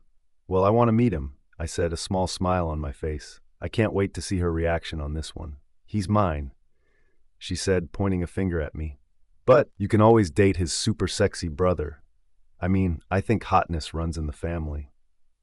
I put my elbow on the table and listened to Claudia chatter about their hotness and what they looked like, nodding occasionally so she could tell that I was listening. The one that Claudia described as one hot piece of ass was called James, and his brother was John, the just as hot one that I was allowed to date. According to Claudia, James had big green eyes and shaggy brown hair, while his brother had puppy dog brown eyes and short brown hair. I wanted to laugh at Claudia. She sounded like a clingy girlfriend saying that James is hers, but I knew that she was only joking. Well, kind of. She probably really did think he was hers. Oh, and you should see their bodies, she exclaimed. Cut! Bryson put his hand between us. That's enough, Claudia. Claudia scowled, shooting him a dirty look, but sighed happily and stood up. I'm going to take a shower. See you later, Violet. I shook my head, a smile on my face. Claudia can be crazy at times, but at least I wasn't like that. Well, that was interesting, a voice stated from behind Bryson and I. We both turned around and grinned when we saw Giovanni, leaning against the door Claudia had just left through. Yup, my sister is kinda crazy. I shook my head. Claudia just gets carried away sometimes. Kinda crazy? She's a maniac. Last time she was about to crash my car. Bryson cried out, making both Giovanni and I laugh. Anyways, Violet, I need to talk to you about something. Alone. Giovanni said, looking at Bryson as he spoke, who simply rolled his eyes. Fine, fine. He held up his hands. Oh, and no funny business, you two. He pointed at both of us, eyes full of humor, as he watched my reaction to his silly antics. I tried, successfully, to hide it from him, and my face burned up as I glared at Bryson, who only chuckled as he walked out of the room. I swear someday I will kick him so hard that he won't be able to walk for a week. Well, there's a ball coming up soon in the Witch Kingdom to celebrate your presence. At the ball, your uncle will introduce you as the official princess and heir of the Witch Kingdom. I stood there, shocked. I didn't know how to reply to that. I didn't know what to think. Oh gosh, that means I have to wear a dress. Yeah, good going, Violet. That's the thing you should be most worried about. And a princess should have someone to escort her. I knew what was coming next, so I was wondering if I could be the one to do that. He finished, looking at me with hopeful eyes. My brain kept screaming no, but I didn't listen. Of course. Giovanni smiled. Phew, I thought someone else had already beaten me to it. He said, whipping the sweat off his forehead. I knew whom he was referring to, Eros, but I wouldn't let myself think about that until I was locked up in my room again and I didn't have to keep up appearances as a princess. Giovanni took my hand in his and gave it a little squeeze, not sensing the emotional instability occurring within me right now. I have to go now. I will see you later. Bye. I replied and smiled slightly, hoping he didn't see through it, and waited until he walked out before letting my pathetic attempt at a smile drop. I turned around, putting my hands on the kitchen table, and took deep breaths in and out. What have I done? Eros's POV. Bang! I slammed my hand on the wooden desk in front of me, my emotions boiling over. Fuck, I'm such an idiot. I ran a hand through my hair, pacing back and forth over worn-down, dull gray carpet. How ironic, I thought to myself. That matches my mood perfectly. I was standing in an unoccupied office room, but I don't remember how I ended up here. All I did remember was running as fast as I could to try to escape what had just happened. A voice in my head nagged at me, telling me I was acting like a madman, like a little boy with a crush that had just been rejected and couldn't handle it. But I knew I wasn't being silly. I wasn't acting like an immature brat. Violet was. When I first saw her looking at me strangely, I figured she was just intrigued by the idea of me being the demon prince. But when she started to act different towards me, compared to the way she acted with the rest of the guys, I thought she might have a crush on me. And of course, at first I was shocked by the idea of it. I mean, all along I'd been nothing but mean to her, and she repaid me by having a crush on me. However, after thinking about for a few days, I became even surer that she actually liked me. So understandably, I don't know what to feel now. After thinking that she liked me all this time, to be crushed like this has me doubting everything. Everything that I thought was a subtle hint showing me her true feelings may have all been in my head. What if it was all a ploy? What if... No, I told myself resolutely. She likes me, and I like her. No more thinking about it until I get a chance to talk to her again properly. I looked around the vacant office in an attempt to distract myself from my round, about thoughts, taking every inch in and trying to work out what it had previously been used for. The office was an ordinary one, with a desk in the middle of the room and several chairs surrounding it. The scent of pine seemed to fill the air, though it wasn't strong, and therefore hinted this was the type of wood the desk was made from. I knew it to be very sturdy from the excess amount of strength I had applied earlier, and could only imagine it was of considerable value. I continued my account of the room and saw two black, leather sofas pushed against the far wall. In addition to these, a big but empty wooden cupboard seemed to take up much of the wall that wasn't filled with large windows. I sighed and shook my head. Bullshit. I sat on the sofa with my head in my hands, thinking about what happened yesterday, even though I was trying not to. Why? Why did she ignore the fact that she likes me? Why did she say that it was a big mistake? I knew that she was lying when she told me she felt nothing when we kissed. Her face said it all, even though she tried to hide it, and if I wasn't so shocked, I would have tried to argue with her longer. Something must have happened for her to say that, and I was going to figure out what. But of course, the one question that kept on going through my head in the meantime was, why? Maybe it's because of Giovanni. I gritted my teeth. No, Violet doesn't like Giovanni like that. He's just a brother to her. But then again, what kind of judge am I? Maybe she really did see a spark between them, because she didn't see one between us, but I did. I thought she liked me, and look where that got me. Neros, stop doing this to yourself. I knew I was right, and she did feel the same way, but I couldn't stop myself from second-guessing it. I mean, when someone reacted that badly to something, how was my ego not meant to take personal insult? It was like being told you weren't good enough for someone, and not surprisingly, it didn't feel very nice. I heard heavy footsteps coming towards the room and stop in front of the door. I sighed in exasperation. I could never get left alone from people I didn't want to see. The door suddenly burst open, making me jump, before I blew out a breath of relief after seeing that it was just Peter. "Ah, there you are," he grinned, walking in my direction. He was in his usual cocky mood, thinking that he was the king of the world, dumbass. "Why so stressed, cousin?" I rolled my eyes. I swear, sometimes I feel like chalking Peter, and right now, I don't think I'm in the mood to be able to deal with anything he has to say. "None of your damn business," I replied harshly. He mimicked me and rolled his eyes, getting on my nerves so badly in just 30 seconds that I wanted to snap. Angry too, he pointed out, clearly enjoying my discomfort. "Something to do with a lady called Violet?" he asked, waiting for my answer. "Get out of here, Peter. I'm not going to explain myself to you," I replied, looking at him dead in the eyes. Peter didn't look fazed by what I said, and instead sat in front of me with a look of determination. "So you're going to give up, just like that? Where's the Eros that I know, the one that never gives up? And who the hell told you that I'm going to give up?" I smirked, and Peter laughed. "I know that look, Eros." "Ha, what are you going to do?" he asked, eyes full of anxiousness. I shrugged, standing up and fixed my shirt. "You'll see," I grinned, walking out of the office, hearing Peter's half-hearted laugh ringing in my ears. "I have the perfect plan to get Violet. Violet's POV." I tapped my fingers against the table and counted the seconds until class ended. It was the last period of the day, and after it I could go and meet Claudia. She and I had agreed to meet outside of the school and go to her dorm to have some girl time, as she called it. I wasn't the type of girl that overly enjoyed that kind of thing, but maybe it would give my head a break, thinking about someone else's problems instead of mine.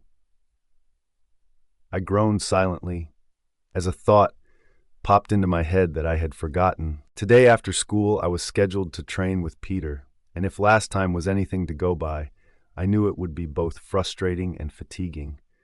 How could I be so stupid and forget that I already had plans?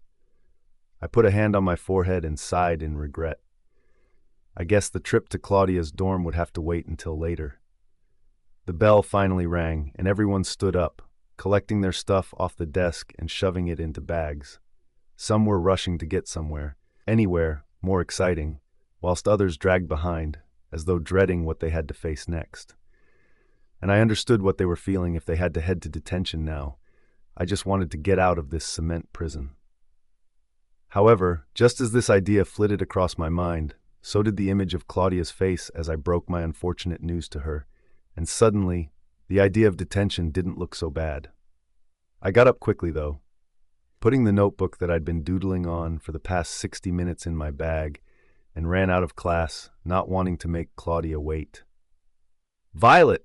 I heard Claudia's voice holler,